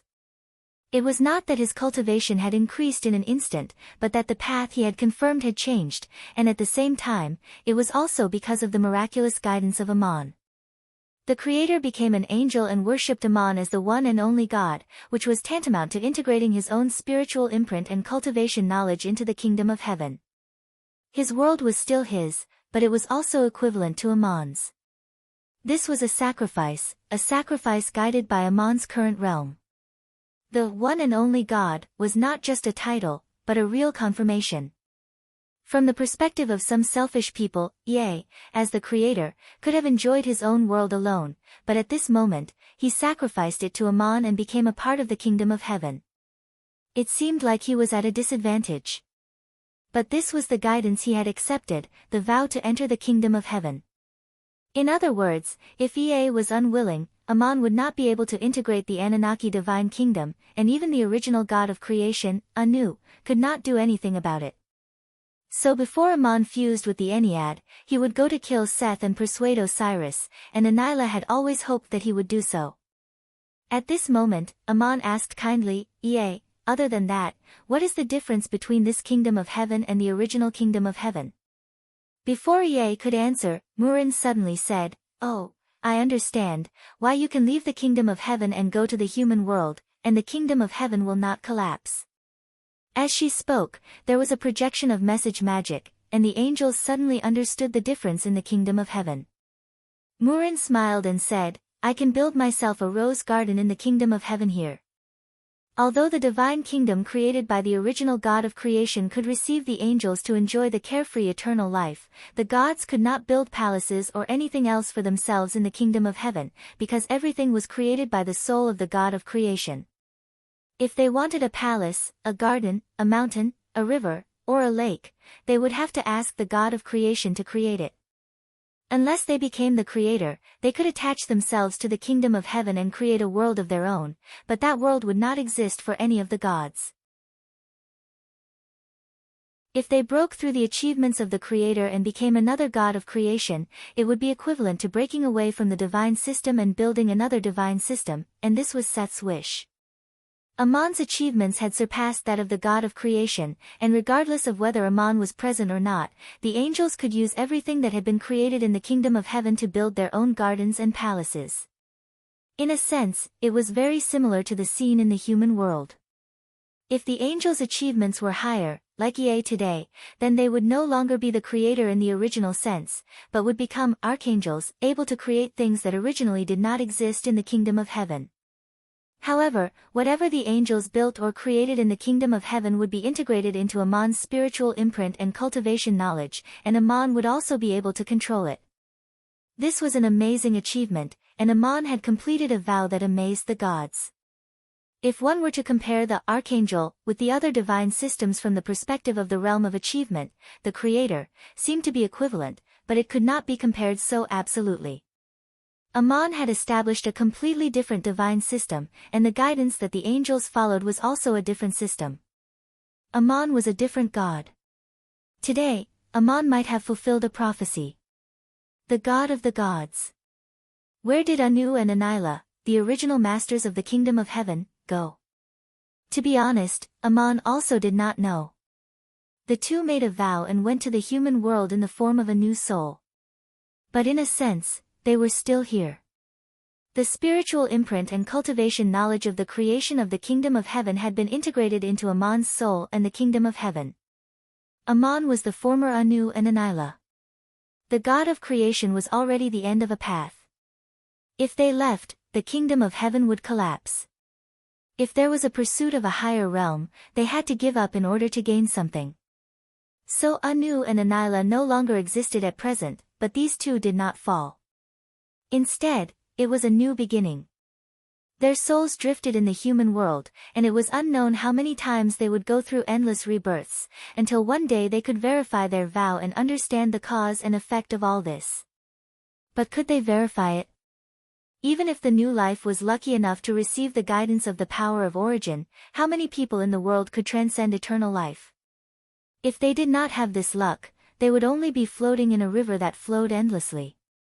If they had this luck, when faced with the judgment of fate, they might really fall. Even if they transcended eternal life and became gods, they would be a new god, and it would have nothing to do with the former Anu or Anila. This new god would have to find another path and break through the vow of the original god of creation. Only then would the soul understand everything, and the test at this time could also cause the real gods to fall. If they were lucky enough to fulfill their vow, then of course, they would no longer be Anu or Anila, but an existence that no one knew about at present. Whether all of this could happen, the hope was infinitely slim, and even if it could happen, who knew how much time and space it would take? Amon showed the angels everything in the kingdom of heaven, and then let everyone return to their palaces. They had accepted new guidance, but some things did not need to change. For example, some angels just wanted to enjoy eternal life and peace in the kingdom of heaven, and that was the promise that Amon inherited from Anu and Anila. The angels saluted and dispersed, and almost all the original Anunnaki gods ran to the divine kingdom of Ana to see what was going on. Only Murin stayed in place and hooked her finger at Amon, as if she had something to say. She pouted as if she wanted to leave. Seeing this, the Scorpion King bowed to Amon and said, I, the sword god, should also return to the Saya desert. If the kingdom of heaven summons me, I will come immediately. Amon quietly gestured to Murin, and then to Sishui. Wait a little longer, welcome a new angel. Siswi reacted quite quickly and said in surprise, "Who is going to pass the test and come to the kingdom of heaven?" Gabriel replied, "It's Michael the seagull. It's not easy for anyone to pass the test, but his situation should be much better than yours." Before his voice trailed off, a figure suddenly appeared at the boundary of the kingdom of heaven. It was Michael the seagull. He looked a little dusty and did not transform into a powerful demonic form, but a pair of huge wings spread out behind him, the feathers incomplete and still carrying smoke that had not been burned out. Gabriel let out a long whistle, and the whistle carried a message imprinted in the soul, telling the seagull where he had come and teaching him what kind of existence it was after transcending eternal life. The seagull's reaction was much more refreshing than Sishui's, and he immediately let out a long whistle in response. With a flap of his wings, the smoke and dust dispersed, and the pair of wings became white and flawless again. Sishui looked to his side in surprise. At the same time that Gabriel let out a long whistle, a pair of white wings spread out behind him with a bang. At this time, the seagull had come to Amon, spread his wings and bowed, "My God, thank you for your guidance. I have finally witnessed your kingdom of heaven." Amon smiled and nodded. "You came at the right time. I'm going on a long journey to the human world. On the journey, I'll think about more questions and seek more answers. You and Gabriel will guard this kingdom of heaven, and also pay attention to everything in the Garden of Eden, and prepare to welcome the arrival of other angels, if they are as lucky as you." The seagull got up and bowed to Murin, Gabriel, and Sishui. Finally, he smiled at Sishui and said, "Scorpion King, I have heard from the Garden of Eden that you have come to Kingdom of Heaven, and now I have the opportunity to congratulate you in person." Sishui laughed and said, "I want to congratulate you too. Don't call me Scorpion King anymore, call me Scorpion Sishui or Scorpion King Angel. You and Gabriel both have such a pair of wings, and it doesn't look like a transformation magic. Is this the symbol of an angel?" The seagull replied honestly, "Yes, Ammonius' disciples have refined such a pair of wings, symbolizing the yearning of the soul to soar." Murin interjected from the side, "Scorpion King Angel, you also have to practice the Garden of Eden and refine such a pair of wings." Sishui frowned slightly. "A scorpion with white pigeon wings, isn't it too funny?"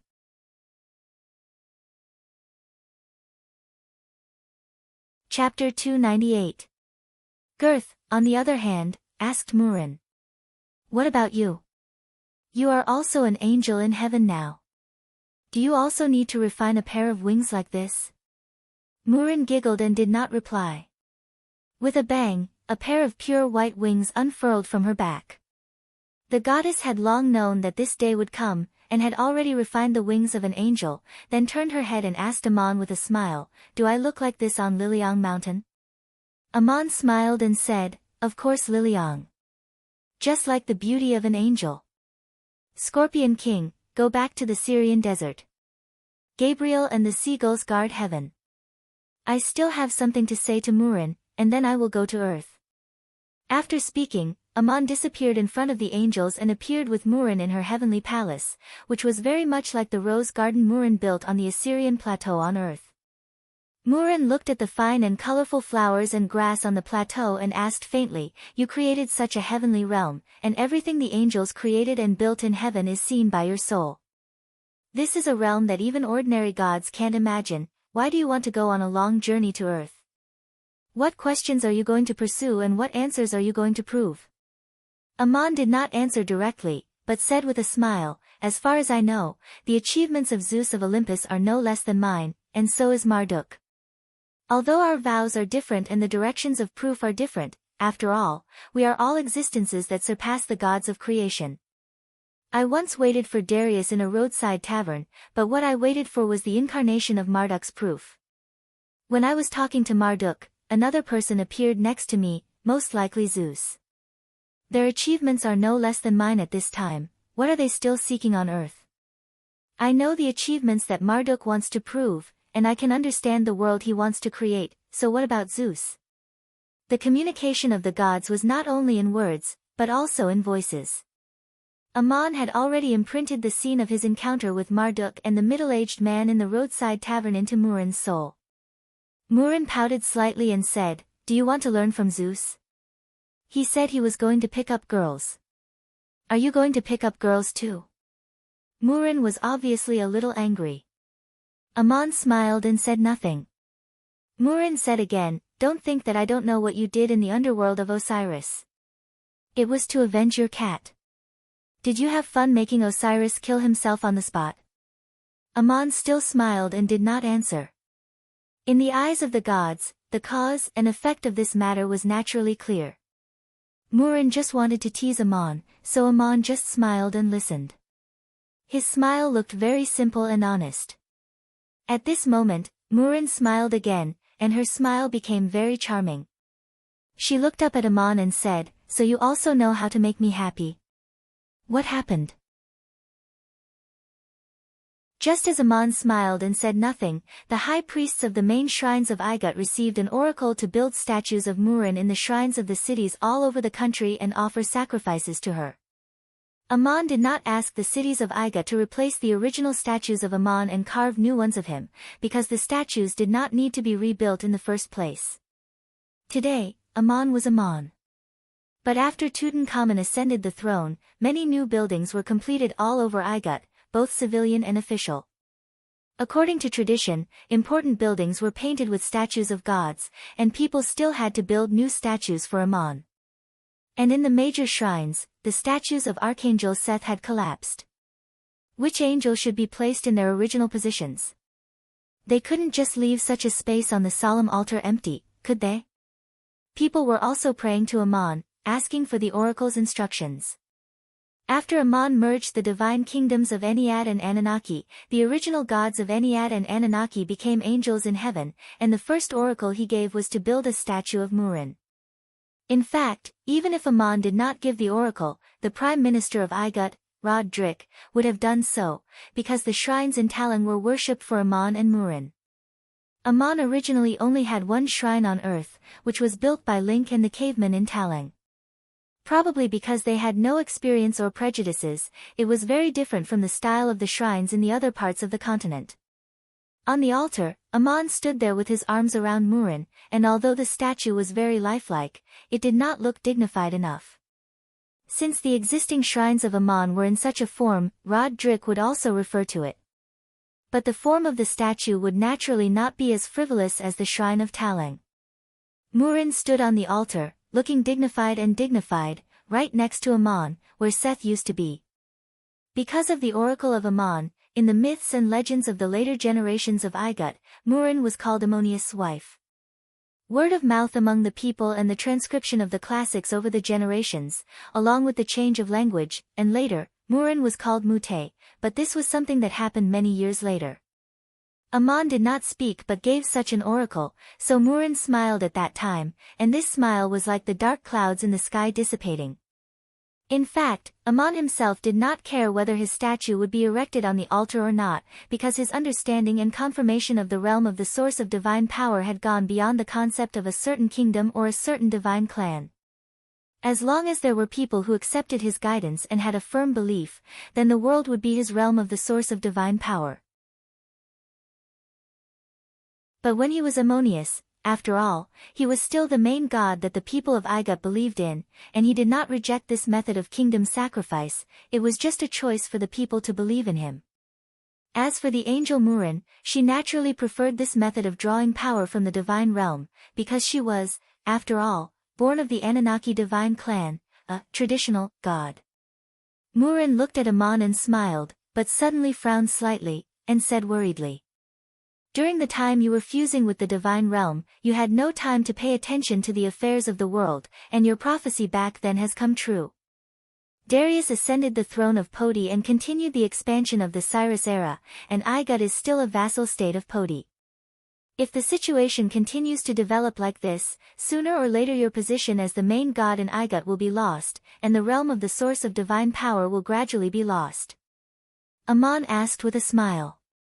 "Annexed by whom?" Murin mused. "Either by Zeus or Marduk, and Darius' army has entered the United Kingdom of Hilton." Ammon asked again, "So what?" I have said long ago that I have no intention of becoming such a god, and my realm of the source of divine power does not have to be that kind of realm. The divine realm of Anunnaki has been annexed by Marduk, but what about the divine kingdom of Anunnaki and the gods? Murin also smiled. There doesn't seem to be any loss, because the Anunnaki divine clan no longer exists, and the gods have all become angels in heaven. Then she reached out and patted Amon on the chest again. Marduk expanded his territory on Earth and defeated the kingdoms owned by Anunnaki and the Ennead. But you sought proof in the undying eternity, fusing the Anunnaki and the Ennead divine realm. You are all victors. But disputes and upheavals in the world, the rise and fall of kingdoms, have happened countless times over the millennia, and in the undying eternity, there is no such meaningful struggle. The world that a god can open up is infinitely vast, and it depends on how great his achievements and magical power are. Murin's words were also an annotation to the word transcendence. The concept of space and time in the undying eternity was different from that of the mortal world, and the space and time that could be opened up was infinite. The size of the world created by the gods symbolized the realm, knowledge, and magical power of the gods themselves, and there was no conflict and competition like in the mortal world. The expansion of the Boss Empire was a kind of human achievement, allowing Marduk to enjoy a wider realm of divine power, and naturally it was of great benefit to the gods. Amon deeply understood this when he became the king of the Ennead divine clan. But from another perspective, in the world after transcendence, there was no such competition. Amon created the divine realm and merged the Anunnaki and the Ennead divine realms, and the achievements he had achieved as a god were no less than what Marduk had achieved on earth. Amon patted the back of Murin's hand and said, "Since you understand this truth, why were you so emotional just now?" Murin replied, "It is precisely because of this truth. You see how beautiful this divine realm is, and you have already surpassed the limits of human desire, so why do you still go to the mortal world in person and get involved in that unknown dispute?" Amon smiled. "Because I still have vows that have not been verified." Why did Anu and Anya leave, and why did Marduk and Zeus appear on Earth? The answer is similar. Murin pointed somewhere in the void and said, "Is that the Zeus you met? He is now a king and is fighting Marduk on the battlefield." Amon also saw somewhere on Earth, where a fierce battle was taking place. Darius the Great of Boz was leading his invincible 10,000-man army and was attacking a pass. And the commander in charge of defending the pass was the middle-aged man Amon had met in the tavern. His name was not Zeus, but Leone. The kingdom of Hilton was not a unified country, but closer to the concept of a country that believed in the same gods. Its structure was more loose than the original kingdom of Babylon, and there were dozens of kingdoms of various sizes. The so-called king's actual status was equivalent to a city lord of a city-state, but he enjoyed the authority of a king in this city-state. Some kingdoms were even equivalent to the size of an ordinary town, and the ruler of a territory the size of a village called himself a king.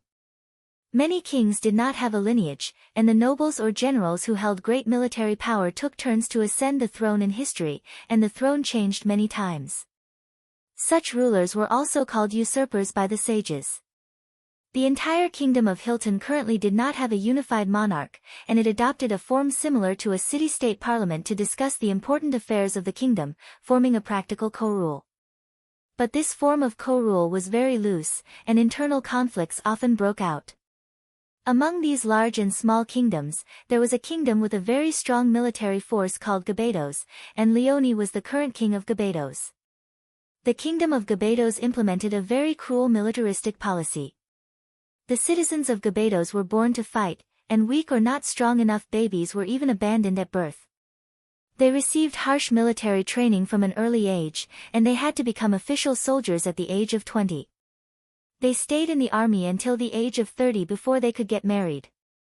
After marriage, they had to participate in military training every day until the age of 60, but most soldiers did not have the chance to live to 60.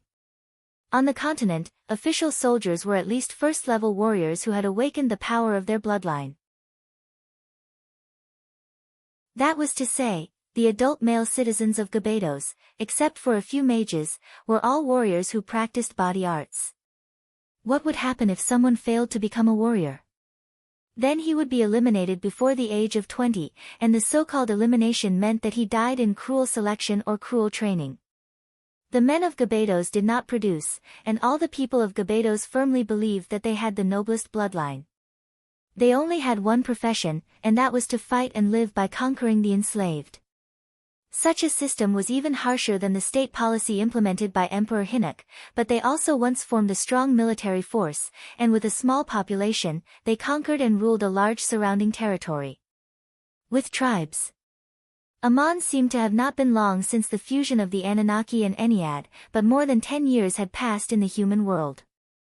Darius ascended the throne to quell the civil strife, and Assyria and Babylon were destroyed one after another. He followed the expedition route of Cyrus, from Hittite to the west, crossed the promontory, destroyed Tuath, established a new province, and attacked the kingdom of Hilton from both the sea and land. Darius also sent envoys to see the cities of Dahidan asking them to surrender, and many small kingdoms were ready to surrender. But the most powerful and wealthiest city-state of the entire kingdom of Hilton called on all the city-states to unite to resist the invasion of Pots. Many of the city-states of the Kingdom of Hilton were distributed along the coastline and larger islands, and maritime trade was the backbone of their economy. Therefore, the Kingdom of Hilton organized a powerful navy and defeated Pots in a naval battle. Pots incorporated the navy and warships of Hittite, and requisitioned the warriors of the original Babylon navy. Attacking from the sea did not achieve the desired results, so Darius launched an army by land, personally leading a team of 10,000 people. At this time, the various kingdoms of Hilton hoped that the Barbados could go to war, as they were the most powerful land force of Hilton. In the previous naval battle, the Barbados did not participate in the war. The reason why the Barbados did not participate in the war was very simple. They did not produce, trade, and only lived by conquering and enslaving the conquered. Although they had a strong military force, they did not care much about other things. The Barbados nobles opposed the expedition. In their opinion, as long as the army of Pots did not attack Barbados, there was no need to worry about it. Although they killed the messenger sent by Darius, they were not interested in protecting the other city-states of the Kingdom of Hilton. The Barbados had always fought for their own conquest, and did not intend to participate in the allied forces of the Kingdom of Hilton. Many of the Barbados nobles thought that if the army of Pots attacked the Kingdom of Hilton by land, they would still be very far from Barbados, and the Pots would not be able to conquer Barbados. The loss of the strength of the various city-states of Hilton was a good opportunity for Barbados to carry out a new round of conquest and expansion. The decision was made by the elders of the Barbados nobles, and they rejected the proposal to send an army to war. This was their usual thinking. But now, Barbados had a King Leone, and his thinking was obviously different. Without the support of the noble groups of the kingdom, he could not mobilize the army, but when the king went out, he had the right to bring his personal guards. So Leone claimed that he was guided by an oracle, and led 300 personal guards to the front line. The army of Hilton was stationed at a place called the Hot Springs Pass, which was a dangerous mountain pass. Other than Leone and his 300 personal guards, the allied forces of the various city-states of the Kingdom of Hilton had a total of more than 7,000 people. Leone led the most elite 300 personal guards to guard the Hot Springs Pass, while the others covered the mountain pass from the flanks and coordinated the battle. According to the legend of the Hilton people, Darius launched an attack of 5 million troops. This was obviously impossible. The power of all the countries in the central continent combined at that time could not support such a large army, not to mention the organization and transportation of military supplies and logistics. There were also people who knew that this so-called history was just nonsense, so they changed the number to 500,000 or 200,000 soldiers. And the main force led by Darius was a 10,000-man army, and there were also the reserve troops in the new province to face the 7,000 soldiers of the Kingdom of Hilton. The 10,000-man army believed that the main force of the battle was a cross-border expedition, and the huge amount of logistics, supplies, and reserve troops that Darius needed also exceeded 100,000 people. Darius had to attack from afar, and the Kingdom of Hilton had a natural geographical advantage, so the battle situation was very disadvantageous to Pots. The dangerous hot springs pass could not accommodate a large army on the battlefield, so they could only launch a forceful attack. The army of Pots was repeatedly beaten back by the kingdom of Hilton. Darius also saw Leone from afar on the battlefield, and the two of them revealed expressions that only they understood. Darius had seen him in a roadside tavern, and he knew what kind of opponent he had encountered this time. Since Marduk could cut off his incarnation and become the emperor of Pots in the human world, then Zeus could also come to the human world and become king of Gabados. The Battle of Hot Springs Pass was not only a battle between the Pots Empire and the Kingdom of Hilton, but also a direct confrontation between the two kings of the Divine Kingdom. The army of Pots suffered a setback at Hot Springs Pass, and Marduk did not want to retreat in front of Zeus, so he mobilized the reserve troops of the Empire of Hilton to take turns to attack Hot Springs Pass. Although there were heavy casualties, the main purpose was to attract the attention of the Kingdom of Hilton and deplete their combat power, so that they could not spare troops to take care of the weak points of the overall defense line. In the dark, Darius mobilized the most elite forces of the 10,000-man army, climbed the precipice, bypassed the pass in front of them, and launched a sneak attack from the back of Hot Springs Pass. The Kingdom of Hilton was finally defeated, and Leone and his 300 personal guards were all killed. The army of Pots also paid a heavy price. After capturing Hot Springs Pass, they went straight to Yarn City, the most important city of the Kingdom of Hilton. And Leone's attack at Hot Springs Pass bought time for the cities.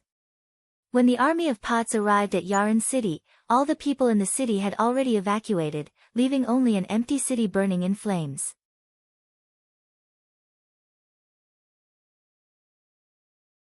Chapter 299. Ammon, however, shook his head. The victory and defeat between the gods cannot be determined by this. Obviously, that Leone was made of flesh and blood, just an identity that Zeus used when he came to the human world.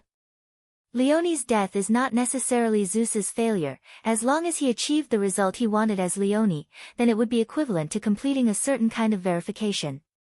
Murin asked again, so what goal did Zeus achieve? Ammon mused, he involved Gabados in the war, and even the king was killed on the front lines, becoming the hero of the whole of Khitan. The kingdom of Khitan was truly united in this war, changing the previous loose situation of each doing their own thing. If another wise monarch could take advantage of this opportunity, he could form a truly powerful kingdom and unify the divine realm of Olympus. There is a limit to the expansion of a kingdom on earth, and the Potsdam Empire has reached its limit, but it gave Zeus a chance. It seems that I really need to travel to the human world, and some insights can only be truly experienced by being there. Murin was a little puzzled. I still don't quite understand, what is the relationship between Darius and Marduk, and what is the relationship between that King Leone of Gabados and Zeus? Ammon replied, I know about Darius's situation, he is the incarnation of Marduk's severed fruit, born, grown, and achieved like a normal person. But Marduk himself is still in the divine realm he created, and if he descends to the human world, he will merge with the identity of Darius. But I am not too clear about Leone's situation. Zeus can also come to the human world in person and become King Gabados in a new way, that is, as a mortal existence. When this mortal dies, or achieves transcendence and eternal life, Zeus will return to the divine realm of Olympus, perhaps to verify what he sought. I think this situation should be called the incarnation of past lives. Murin said thoughtfully, then if Zeus is not in heaven, he is in the human world as Leone? Ammon thought for a moment before explaining, that may not be true, he may still be in heaven, but he has severed such an identity, which is the same as Darius that Marduk severed. Only those who have transcended the realm of the god of creation can truly possess these mysterious methods. Murin blinked again and said, Ammon, shouldn't you also have this kind of method? Ammon nodded. Yes, theoretically, I should have such a method. It just depends on whether I have the desire and what I want to prove. Murin grabbed Ammon's arm and shook it. Then you should do the same.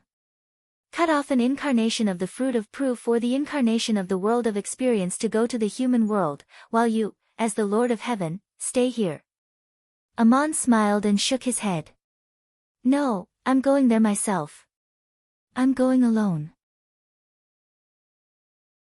You should know that I haven't fully understood the profoundness of such a method, so I can't easily try it. It's also a kind of test in the human world. Murin still grabbed Amon's arm and refused to let go. You have just fused the Anunnaki and the Ennead, and have verified your current realm, but there are many mysteries that you have yet to understand. Take some time to comprehend them and watch what happens in the human world. It's not too late to go when there's a suitable opportunity or when your soul is truly touched. This is the way gods should act, and they don't care about that little time. Amon waved his hand, and a field of delicate roses appeared beside him. He took Murin's arm and sat down in the middle of the flowers. What you said makes sense, then I'll stay here with you. The gods really don't care about that little time. Amon accompanied Murin in heaven, and they watched the war between the Boz Empire and the Kingdom of Hilton. The fighting between the armies had nothing to do with anything in heaven, but Amon had been thinking silently. Murin smiled and said to him, "My God, let me see if your prophecy can be fulfilled, if Zeus has achieved his goal." After the death of King Leonid of Gabados, the War of Hippo entered a real climax. The entire kingdom of Hilton had a total of more than 200 cities of various sizes, and the lords of these cities called themselves king. The Boz Empire conquered more than half of them, including the important city of Macedon in the north. But the two most important cities, Gabados and Yaran, did not yield to the Boz people. They formed a military and political alliance and joined forces with the rest of the cities to wage a continuous war against the Boz invaders. At the beginning, the Kingdom of Hilton was defensive in the land war, but in the sea war, they were on the offensive. Their navy was familiar with the climate and hydrology of this area, and the priests went with the warships to pray to Poseidon for blessings. Darius defeated the Boz navy many times and cut off the sea supply line of the Boz army, but in the end, he did not completely conquer the Kingdom of Hilton. The expansion of the Boz Empire reached its limit in the era of Darius. In addition to the original Boz territory, a total of 20 new provinces were established in the occupied areas, and the farthest province was located in the east of the Kingdom of Hilton.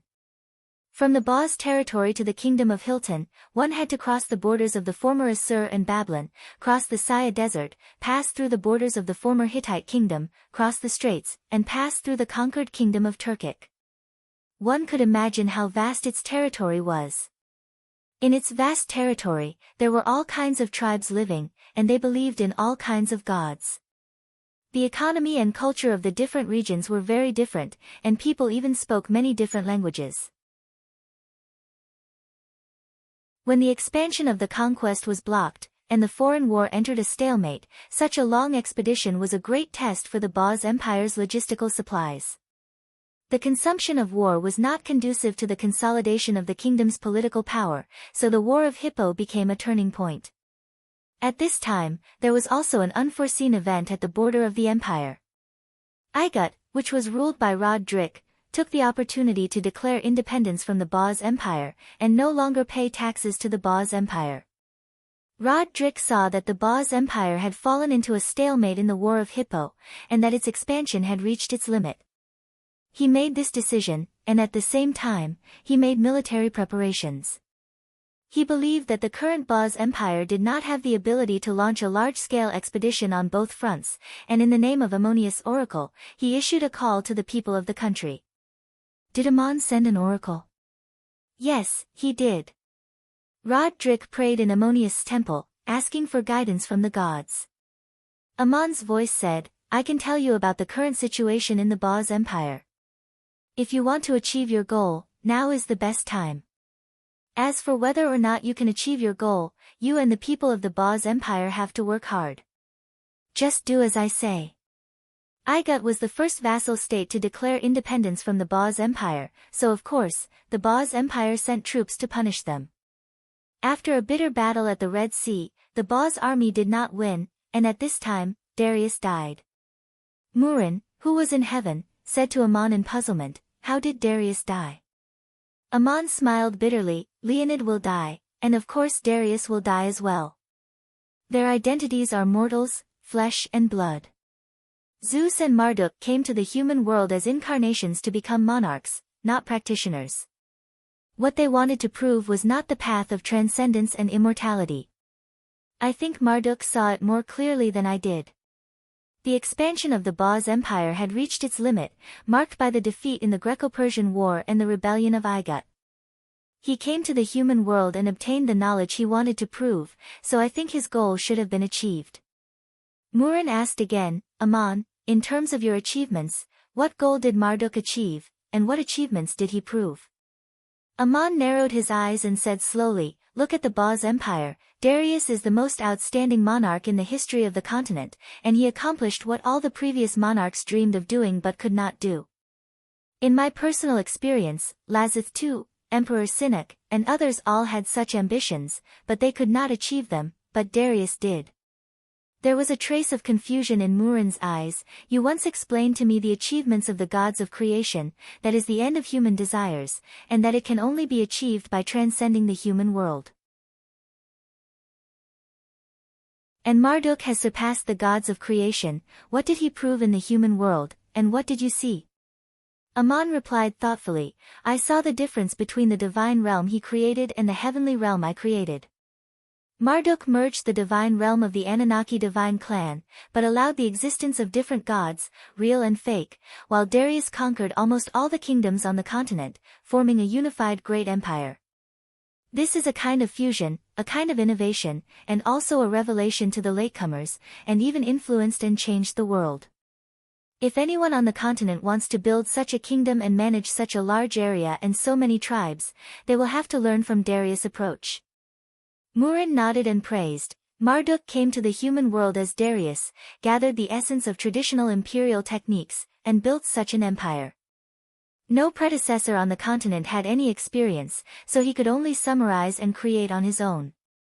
He took the provincial system of Cyrus to the extreme to manage the huge territory, and learned from the practice of Emperor Sinek of Assur to organize the military, unify taxes and weights, so that so many tribes of all kinds could be integrated into one kingdom.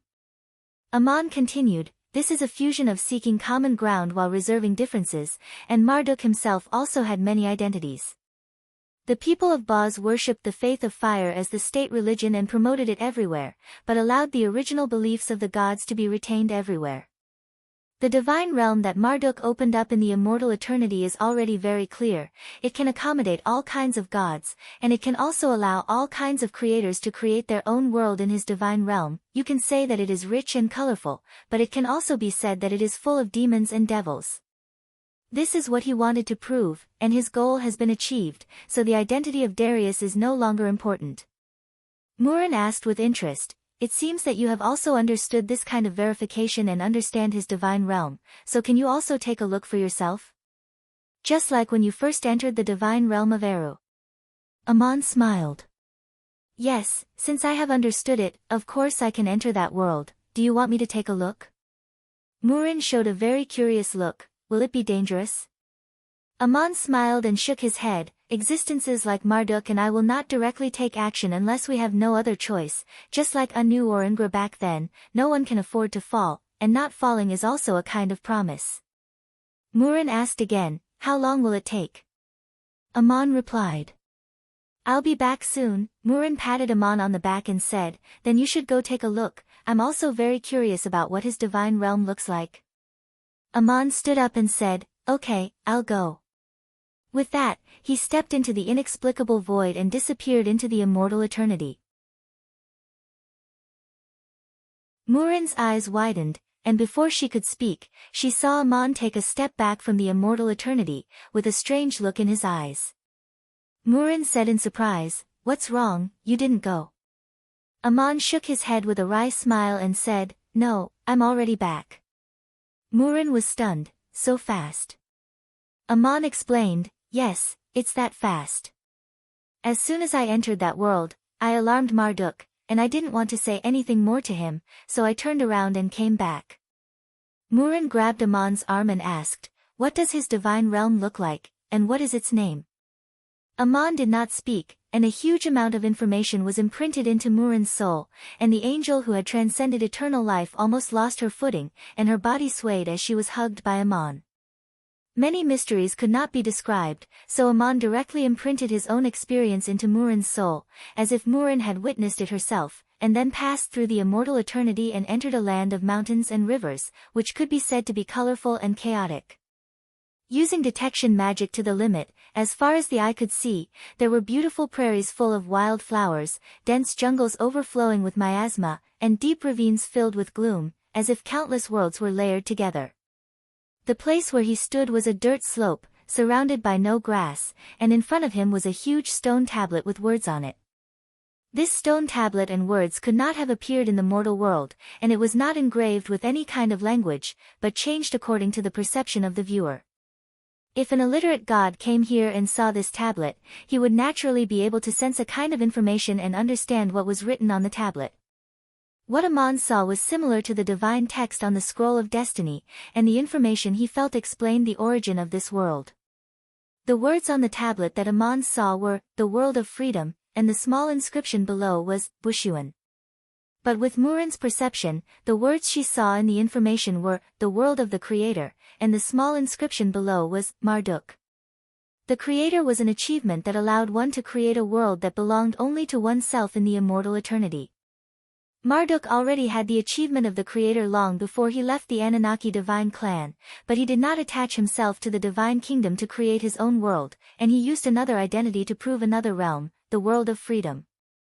The difference between the Creator and the world of freedom may only be understood by the gods, but in terms of realm, it was similar. However, the world of freedom was also broader than the Creator. By killing Enlil, Marduk achieved an achievement that surpassed the god of creation, broke away from the Anunnaki divine clan, and also proved that the world of freedom was a higher realm, and he created the world of freedom in the immortal eternity. According to Murin's understanding, this divine kingdom could accommodate all kinds of realms created by the Creator, so the words that Murin saw were written in the Anunnaki language, the world of the Creator. So what was so brilliant about this divine kingdom compared to the divine kingdom of the God of creation? The first and most important point was that Bushuan himself could leave as he pleased, unlike the God of creation who had to stay in the divine kingdom. The so-called state of Mahasvara was actually different from the achievement of Creator in Murin's understanding. Gods who had transcended eternal life fell into their own understanding of the world of their souls. Everything they experienced and witnessed was based on their selfishness. They could not accommodate the world outside of their own hearts.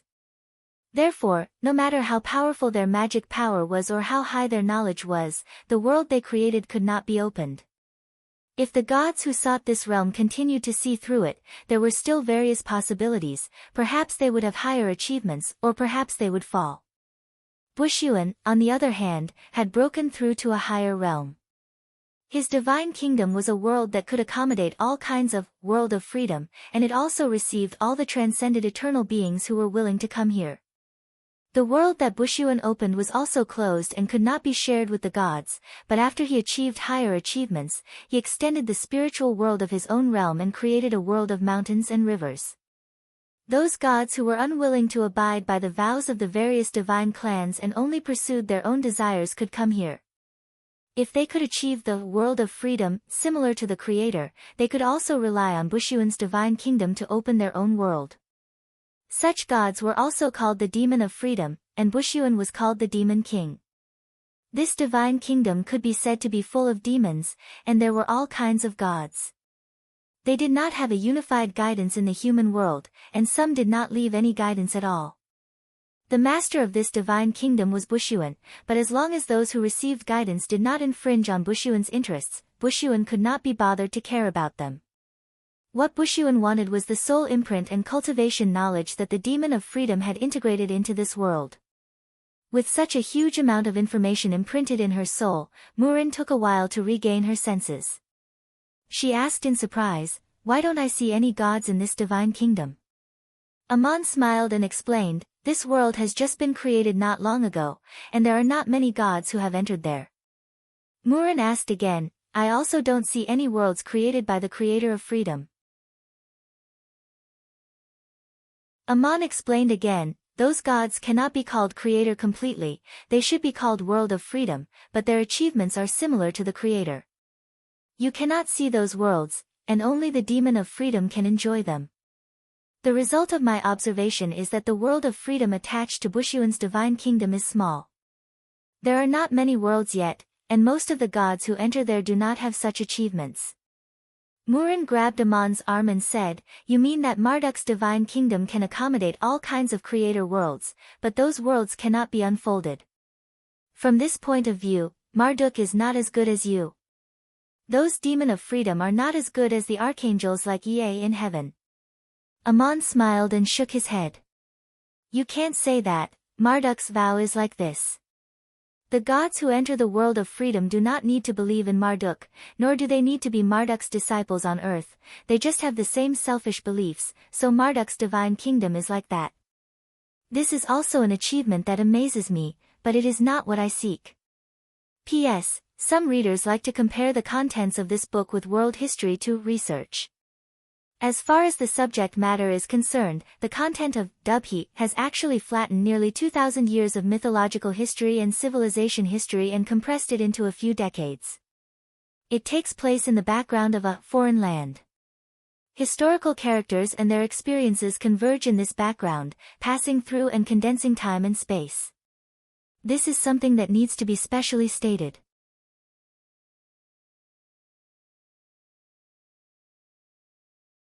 Chapter 300.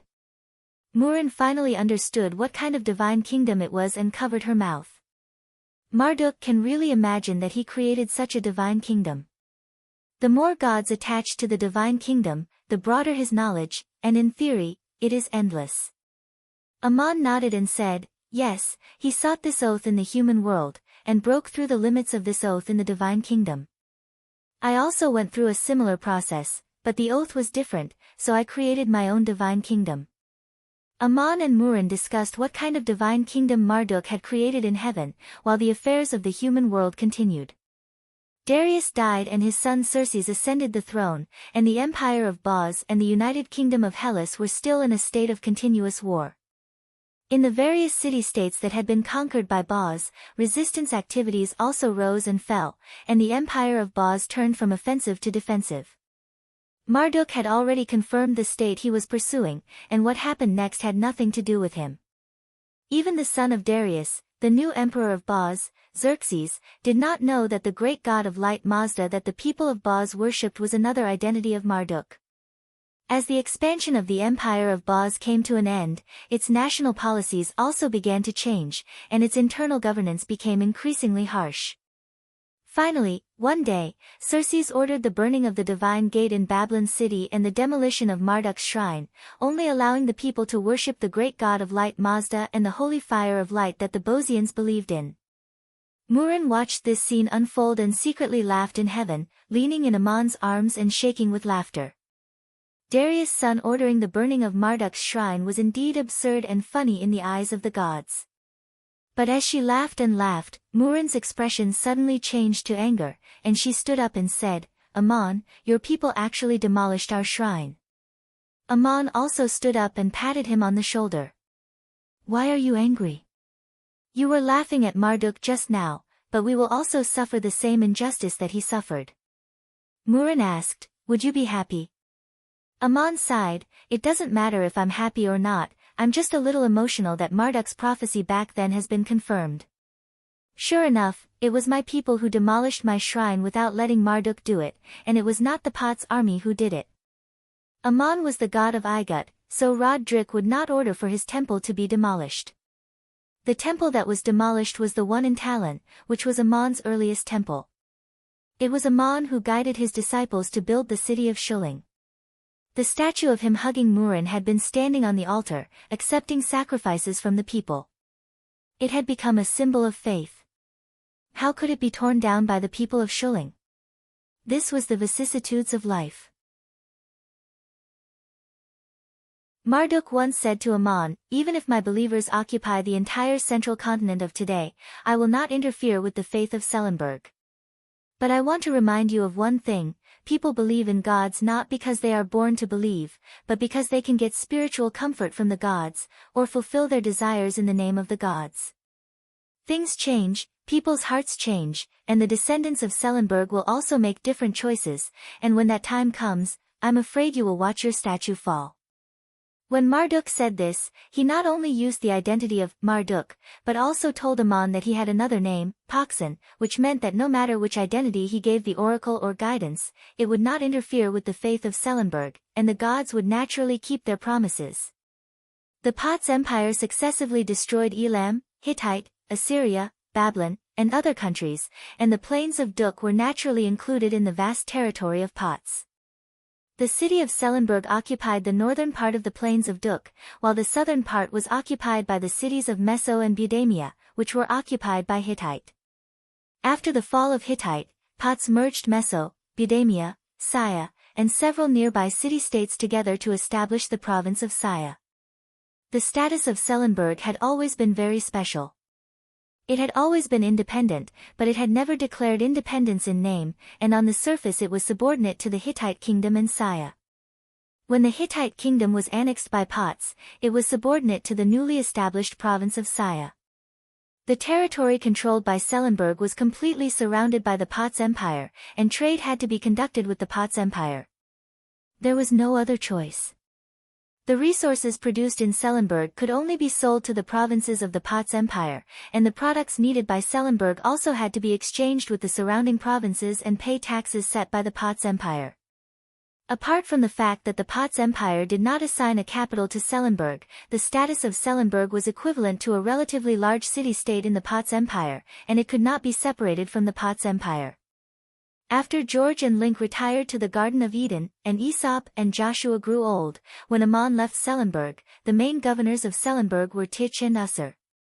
The two of them were very clear about the situation of Sellenberg, and the main policy was to maintain the status quo. When Aman left Duk and was banished to the mountains, he was only 14 years old, and when he last appeared in front of the people of Sellenberg, he was only in his 20s. Counting the years in the human world, he should be 58 years old now. Many years have passed, and earth-shaking changes have taken place on the heaven's pivot continent. Most of the Dushians were buried in the Great Flood in the early years. Among the 60 survivors, the youngest was David Solomon, followed by Aman, and then Moses. Moses was 2 years older than Aman, and David Solomon was 8 years younger than Aman. When David was 6 years old, his father took him out of Dudong for the first time to see the world in Saya. He happened to escape the Great Flood and became the youngest survivor. After Aman left Sellenberg, Tich and Usser also grew old, and David Solomon became the new ruler of Sellenberg. Medanzo once guided David Solomon to the power of the origin. The child was very smart.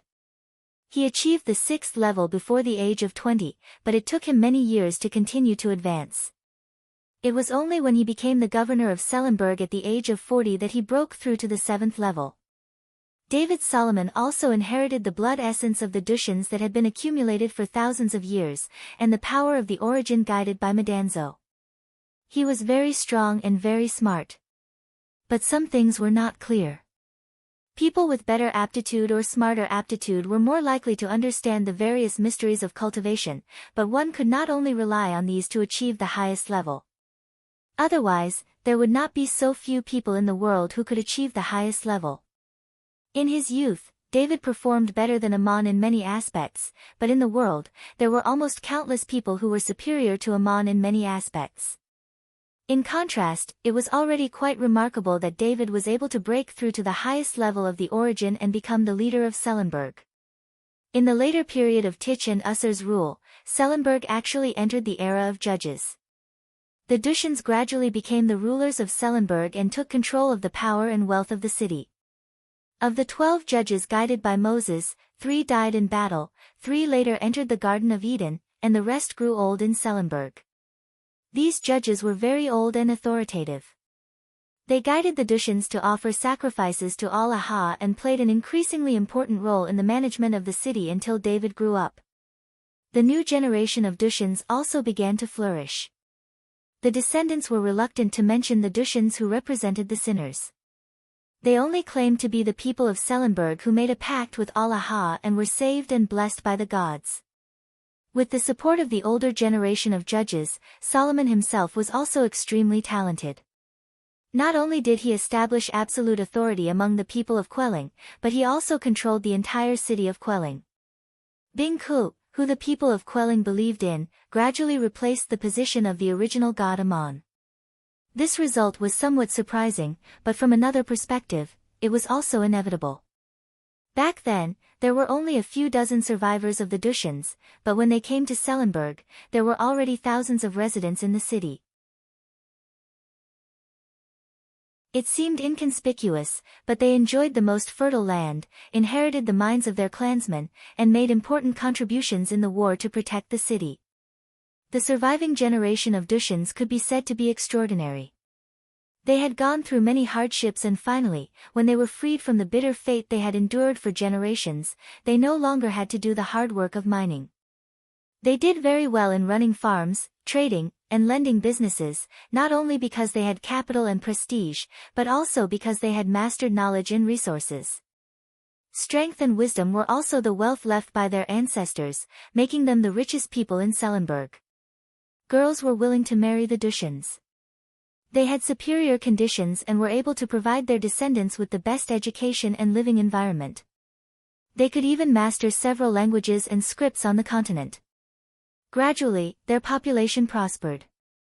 After 2 generations of reproduction, the number of people in this branch exceeded 1,000.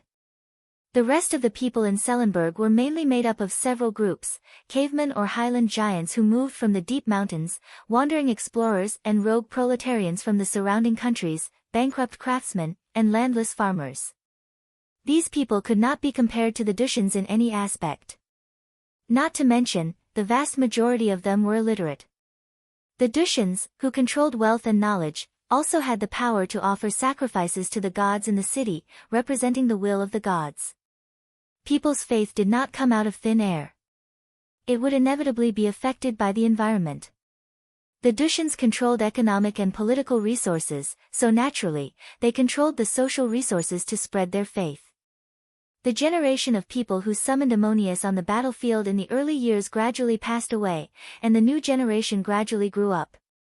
They did not have the experience of their fathers, and they lived in a new environment. More and more people followed the Dushians and believed in Allah. Just as the Pot's empire continued to expand and spread the holy flame of light all over the continent, the worship of Allah had also silently penetrated deep into the hearts of the people of Leng, gradually becoming the mainstream faith of the city. But the main shrine of the city was still the Temple of Ammonius. It stood in the center of the city square, looking tall and magnificent. But the statue of Ammon holding Murin on the altar now looked a little frivolous and not solemn enough. There was also an Allah shrine in Sellenberg, but it was built in the place where the Dushians first lived. It was very small and inconspicuous, but the number of sacrifices received became more and more grand. The new generation of rulers of the city gradually had the idea of replacing the original temple of Ammonius with the main shrine of Allah. When the older generation was still alive, this idea was only in their hearts, but when the new generation of Dushians represented by David Solomon came to power, this desire became stronger and stronger, because the status of Allah also symbolized their status. Before Joshua died, Tseng Lin gave David Solomon a Bible, which recorded the experiences and sufferings of the Dushians, the process of returning home from the distant Igut under the guidance of Allah, and also collected the oracles, miracles, hymns, and various legends of Allah. It was a history that carried the beliefs of the Dushians, and recorded the agreement between the gods and the people. The Dushians were proud of it. David Solomon was also a witness of this history. He could naturally see the traces of modification and exaggeration in many of the legends, and could more or less guess the relationship between Ammonius and Allah, but the gods did not make it clear, and David Solomon would not make it clear either. On the other hand, the belief in Allah was not a personal matter of David, but the wish and belief of the whole people. It was not only related to spiritual sustenance, but also determined the interests and status of the people in the secular world. Since David was the leader of the people, his actions must represent this wish and belief. Any successful change needed the right time to follow a seemingly unstoppable trend. The first opportunity finally appeared, and that was a coup in the Igut. Tutankhamun succeeded the throne. They worshipped Amun as the main god of the kingdom of Igut. The Dushians hated the people of Igut because in their Bible, their ancestors had been enslaved by the people of Igut, and they were only able to return home with the guidance of Allah. It was Allah's miracles that allowed them to defeat the evil gods of Igut. Now that Amun had become the main god of Igut, they naturally did not want to see the city-state they controlled still offer sacrifices to the gods of Igut, as if it was constantly awakening some shameful memory. David Solomon took the opportunity to order the sacrifice of Allah to become the official ceremony of the city-state, replacing the original sacrifice of Ammonius. This order was opposed by a few people, but it was passed with the support and acquiescence of the majority. This was because David did not demolish the hall of Ammonius, nor did he forbid the people from offering sacrifices to Ammonius. He only changed the official target of the sacrifice. Although the Dushians were now thriving, they were still a minority in the total population of Dushians, but they were able to control the entire city-state. They implemented a kind of meritocracy that seemed fair and reasonable, but through the control of economic and political resources, they had the right to speak in public opinion and coerced the will of the majority. The people often thought that they had made their own choices, but in fact, the results they could choose were just the results that others had prepared for them. This was the core of this kind of meritocracy. It could be reflected in various forms on the surface, and it would have a wide influence in later generations. The second opportunity that the Dushians waited for was when the expansion of the Potsdam Empire suffered a setback, and the power of the country was at a turning point from prosperity to decline. The War of Hippo gradually became passive, and Igut took the opportunity to leave. When the control of the empire within the empire declined, Xerxes ordered the demolition of the gates of the gods and the Marduk temple in Babylon city. David took the opportunity to order the demolition of the hall of Ammonius, and to build a more magnificent hall of Allah on the original site of the temple square. It had been 10 years since the last official sacrifice reform. With these 10 years of foreshadowing, there was very little resistance when it came to real action. There were two main reasons for David Solomon to demolish the hall of Ammonius. First, the god that the city was officially sacrificing was Allah, so the hall of Allah should become the main shrine. Second, the shrines of the original Anunnaki had been demolished throughout the Potsdam Empire. Assyria, Babylon, Hittite, and other countries that believed in the Anunnaki gods were long gone. Amun standing on the altar of the main shrine with the statue of Murin in his arms seemed frivolous and contrary to the sacred dignity of the gods. But David Solomon still had a trick up his sleeve. He only replaced the original Amun with Allah as the main god of the city, and demolished the original statue, but did not prohibit the people from believing in Amun. Those who believed in Amun could privately fund the construction of shrines for Amun in other places, which had nothing to do with the officials of the city, and there would be no ceremony. In fact, none of this mattered. The people of Talang had already controlled the best land in Talang, and controlled the economic, political, and cultural resources. Believing in Amun was already a non-mainstream nostalgia, and Allah, who had made a pact with the people of Talang, was the only god that the city believed in. In the minds of the people of Talang, Amun gradually became a legendary hero, a mythical figure of the foreign races. Allah was another identity of Amun, and this made no difference to the gods. Just like when Xerxes ordered the demolition of the temple of Marduk to be dedicated to Mazda, the god of light, Marduk did not care. In recent decades, the continent had undergone frequent changes, and the gods that many kingdoms believed in had also changed frequently. This was partly due to the guidance of the gods, but more importantly, it was determined by the situation on earth. When the main shrine of Amun was demolished in the city of Talang, Marduk's prophecy finally came true. Amun could only sigh with emotion. Instead, he persuaded Murin to take a look at the shrine of Marduk, and she suffered the same fate.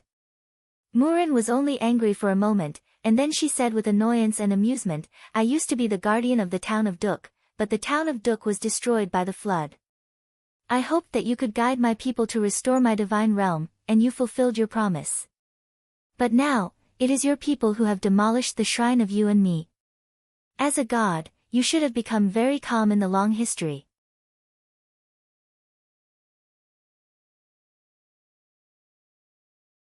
Chapter 301. 282, The gods leave the city of Salem. Murin asked, if the people of Salem oppress the believers of Ammonius in the name of Allah, or vice versa, and the believers of Ammonius harm the believers of Allah in the same name, will your kingdom still guide them? Ammon replied without batting an eyelid, I'm ready. Hell will be waiting for them. Whether it is oppression or harm, it is a sin on earth no matter in whose name it is, and the desires of the world will not be elevated by the name of the gods, let alone be redeemed. Murin asked again, what about David Solomon, will he also go to hell? Ammon shook his head. I can't decide for him until the last moment comes, it depends on how his own soul faces the test. I have no doubt about his devotion to my faith, and he needs to receive guidance from the one and only God in some form to strengthen his faith. Since he controls the city of Salem, I do not blame him for using the shrine of Allah to represent His Highness Ammonius. Back then, he was just a young slave, and now he has great power, controls the city that produces the most parangons on the continent, and will become an excellent king. The faith and sacrifices of the people to Allah will be carried forward in his hands, and this is not a sin. As Allah, I have given him everything that I can guide him, and if he does not transcend in the end, it will only depend on his soul and this life's search. And the descendants of David may turn this firm belief into a selfish desire, which will instead lead to a sin on earth. Murin, the descendants of David, aren't they still your people? Ammon nodded helplessly. Yes, they are still the descendants of the people who made a pact with Allah, and their ancestors were also people of Duk. You were once the patron saint of Duk, and didn't you also witness the destruction of Duk? It has nothing to do with them being the sinners of the gods or the people of the gods. Murin was also smiling bitterly. At this moment, Ammon suddenly frowned, you advised me not to rush to the human world. I should wait for the right opportunity, the time when my soul is truly touched. The time has finally come. I heard someone calling me, asking me to leave Salem and return to his distant hometown. He is old and has given his whole life to Salem. Murin seemed to have heard something as well. She nodded and said, is it Aesop? You should go and meet him in the human world. Ammon said thoughtfully, no, I'm not just going to see him. I'm going to be his attendant and personally drive him back to his hometown. His hometown is in the Hilton, United Kingdom, which is where I want to go. Aesop was almost 80 years old this year. He was not a supreme warrior or a supreme mage, and it was quite rare for him to live to this age. Those who lived to this age were already respected, not to mention that Aesop himself had been respected for many years. He was a slave Ammon rescued in the Sia desert in his early years, and his master was the wealthy merchant Sio of Montefiore. Later, Ammon bought Aesop from Sio and gave him the status of a freedman. The origin of Aesop's status as a freedman could be traced back to when Rod Dick went to Duk in search of the god's tear, and that was also the first time Ammon and Maria met. At that time, Rod Dick gave Mayor Dusty a gift. It was a certificate of his identity as a freedman of Igut, signed by himself. In order to thank him for getting the god's tear in Duk and for the iron smuggling business between him and Mayor Dusty, Rod Dick gave him a large number of valuable gifts. This certificate of identity was probably the most special of them all. At that time, the miners of Duk were not allowed to leave without permission. If someone was convicted and wanted to escape, he could take this certificate to Igut and live a new life. When Ammon was banished to the mountains, Crazy, Ol and Mayor Dusty came to see him off. Mayor Dusty gave the certificate to Ammon. Ammon did not use it himself. After he entered Igut, he became a supreme general with the help of Maria, but he gave the certificate to the slave Aesop. Aesop was freed, but his name was still Aesop, and if nothing happened later, he might have spent his life in Igut as a freedman or returned to his hometown. Later, Ammon ordered Madanzo to bring Aesop to the plains of Duk, and Aesop became the first governor of Salem after the official establishment of the city, and his experience was no longer a secret. From slave to governor, it was a miracle, just like the appearance of the city of Salem on the plains of Duk, where there was nothing. It symbolized the dreams and wishes of many people, attracting more and more people to the city of Salem, and they were the first generation of citizens of Salem. After Amon's departure, Aesop gradually stopped managing the city and devoted most of his energy to sorting out and collecting legends about the city of Salem and Ammonius. His good friend Joshua was also engaged in the same work, and the two of them each wrote a Bible, describing the same God. When Aesop grew old, Usser and Tich-Sho also grew old, and Salem entered the era of the judges, and when David Solomon came to power, it was already the era of the Silurians. Although he had never heard Ammonius say it explicitly, Aesop also guessed that Allah was Amon's other identity, so in the scriptures he compiled, he did not write the name Ammon, but referred to him as God. Aesop was highly respected in the city of Salem, and David Solomon respected him very much. Aesop lived in a luxurious mansion and enjoyed high courtesy, and although he did not agree with David Solomon's decision to demolish the temple of Ammonius, David Solomon did not change his attitude towards him because of it.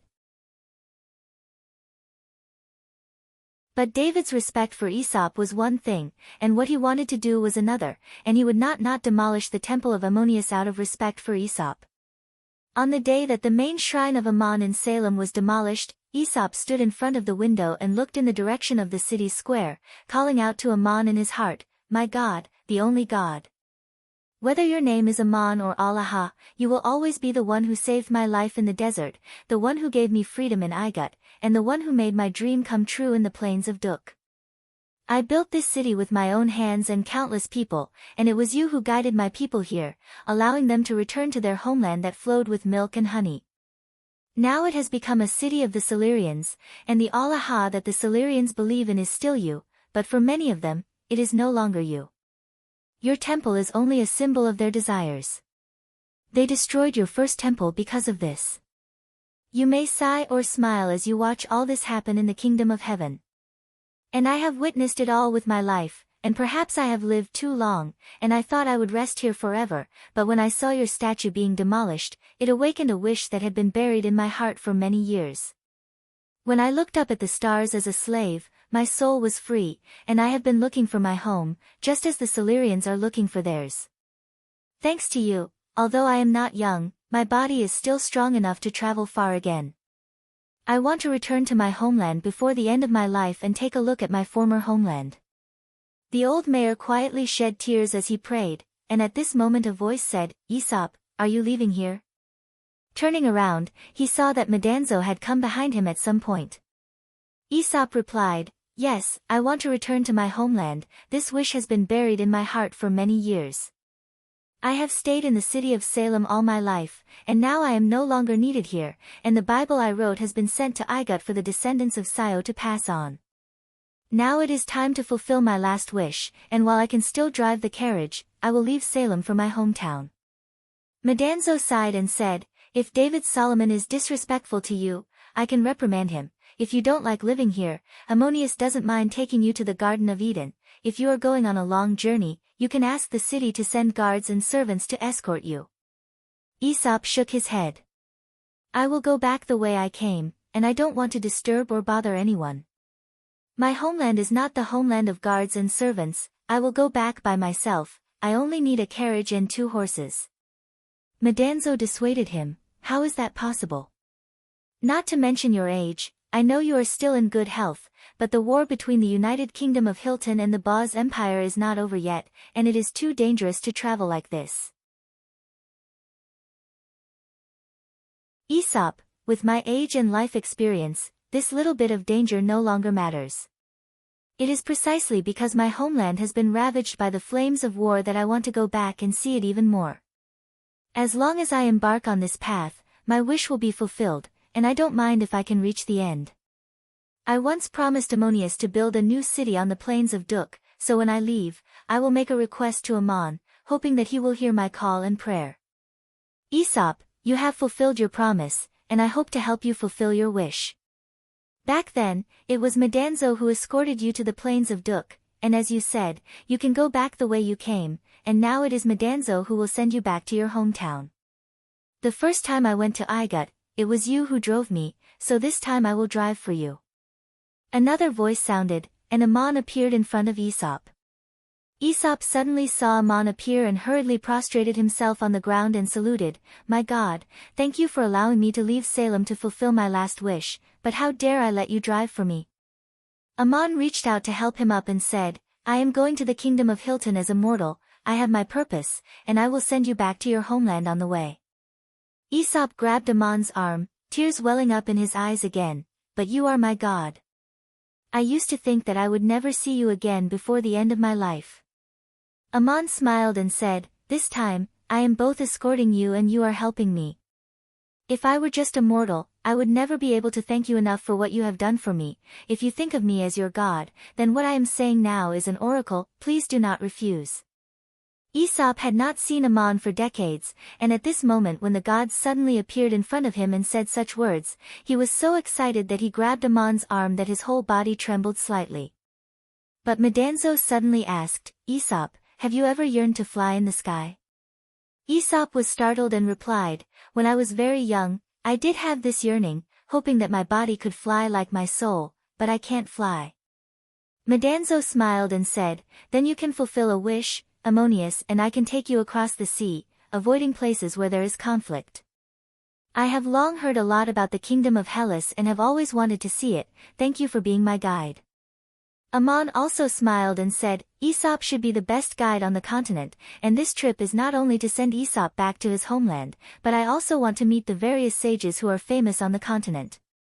Mr. Aristotle is also there, and I hope to have a chance to meet him again." Ammon was also going to the kingdom of Hellas, and traveling as an ordinary person, he naturally needed a guide who was familiar with the local situation. Aesop hurriedly replied, "I would be happy to introduce you to everything about the kingdom of Hellas, but I have not been back for decades, and things have changed, I don't know if I am still familiar with it." Ammon replied, "The homeland is the homeland after all, I can accompany you to find traces of the past." The next day, Aesop packed his things and left with 2 horses and a very sturdy carriage. He did not bring any other servants or guards. Ammon drove the carriage himself, and Medanzo accompanied him in the carriage, and just like that they left the city of Salem. Aesop did not bid farewell to anyone in person, and only left a letter in the mansion. Heading west out of the city, Ammon's carriage ran very fast, but very nimbly avoided the pedestrians and carriages on the main road, almost as if it was flying close to the ground, but sitting in the carriage felt very stable without the slightest bumpiness. Ammon held a horsewhip in his hand, tied to it was the whip rope that Enlil had given him outside the town of Salm. Enlil had long fallen, and the Anunnaki divine clan no longer existed, but the horsewhip was still the horsewhip, and Ammon was now a coachman. After a night's rest on the road, they arrived at the entrance of the post road by the charcoal marsh at noon the next day. This post road was opened by Ammon himself back then, and Goliath mobilized the laborers of Saya to pave a trade road that could allow 2 carriages to pass side by side, and 3 posts were built along the way. Now, decades later, it has become a major transportation route between the plains of Duk and the province of Saya, and the road has become more spacious and flat. Originally a military defensive fortress was built here, and now it has developed into a large town, the size of a small city. There were 3 shrines here, the shrine of Allah built by the official order, the original shrine of Ammonius, and the shrine of the marsh goddess built with the funds of passing merchants. El-Mar was the legendary goddess of the marsh, the patron saint of this trade route, and the passing merchants were willing to offer sacrifices to her. Ammon rested his horse in front of the shrine of El-Mar and deliberately went in to take a look. Many of the coachmen in the caravans were offering sacrifices to the goddess of the marsh, and they were all people who made a living on the trade route, so of course they hoped that the gods would protect them. Ammon did as the Romans do, and he also paid homage to the goddess of El-Mar with the coachman, and then he heard the statue let out a panicked voice, "My God! How can you pay homage to me?" Ammon replied quietly in his soul, "El-Mar, don't be surprised, my current identity is a coachman on earth, and I offer sacrifices to you like the other coachmen who pass through this post road. You have to thank Raphael, it was his casual joke that resulted in the legend of the goddess of the marsh in the mortal world." El-Mar, who was far away in the Garden of Eden, did not know what to say, and hurriedly spread her wings and flew out of the Garden of Eden, rushing to the sky above the charcoal marsh, ready to watch Aman drive through the post road. Elmar had not arrived yet, but another person had arrived first. Aman was offering sacrifices in the shrine of Elmar. Smoke and dust were rising from the direction of the city of Salem in the distance, and David Solomon came with his guards on horseback. Aesop was standing on the side of the road, and when David saw him, he hurriedly ordered his guards to stop, jumped off the horse and ran over quickly, bowed to Aesop and said, "Why did you leave without saying goodbye? If you have any dissatisfaction in the city of Salem, please let me know. If anyone offends you, I will order him to be punished immediately. Whatever you need, I will do my best to meet it. I only hope that you will live a comfortable and peaceful life in the city of Salem." Aesop replied, "Thank you for coming to see me off. I have only one wish, and that is to return to my homeland. Salem no longer needs me, and while I can still walk, I want to return to my hometown." David Solomon looked a little frightened, "But the city of Salem is your home, everyone respects you, and it was you who led my fathers to create this city. Now that you are old, why don't you live the rest of your life comfortably?" Aesop looked at David and replied calmly, "After Joshua's death, I had this idea, and now I have finally made up my mind. Joshua gave you the Bible he recorded, and I have also left my Bible, and I have no more regrets in the city of Salem. David, do you remember when you were a child? Why did you and your people walk out of the Igut and return to the plains of Duk? The me at this moment may be the you of the past." David wanted to say something more, but suddenly heard a voice in his soul, "Child, people have their own pursuits, and I will escort Aesop through the long journey, you don't have to say anything more." It was Medanzo speaking. David was taken aback. He had never seen the true face of the oracle who guided him to the power of origin, and he was not sure that the oracle was the Medanzo he had seen in the city of Salem in his early years, but hearing this voice naturally triggered the imprint in his soul. He hurriedly replied in his soul, "So it is you. If your will is to send Aesop away, of course I will not dissuade you, and I also wish him a safe journey, and everything will be as he wishes." Medanzo's voice asked again, "David, you have never forgotten my guidance, so may I ask you, what is the vow you want to fulfill in this life?" David Solomon's expression became respectful, and he replied solemnly in his soul, "To build the country of my people's dreams, this is the guidance of Allah, and the city of Salem will become the kingdom of Salem for the Salians. This is my vow in this life." You're tuning in to the Blissful Bookshelf YouTube channel. We're so grateful for your support, and don't forget to subscribe to join us on this incredible journey through captivating stories. Your generosity through donations truly makes a world of difference, as it's the primary source of revenue that allows me to expand and enhance this channel for you. Thank you from the bottom of my heart for being a part of this adventure.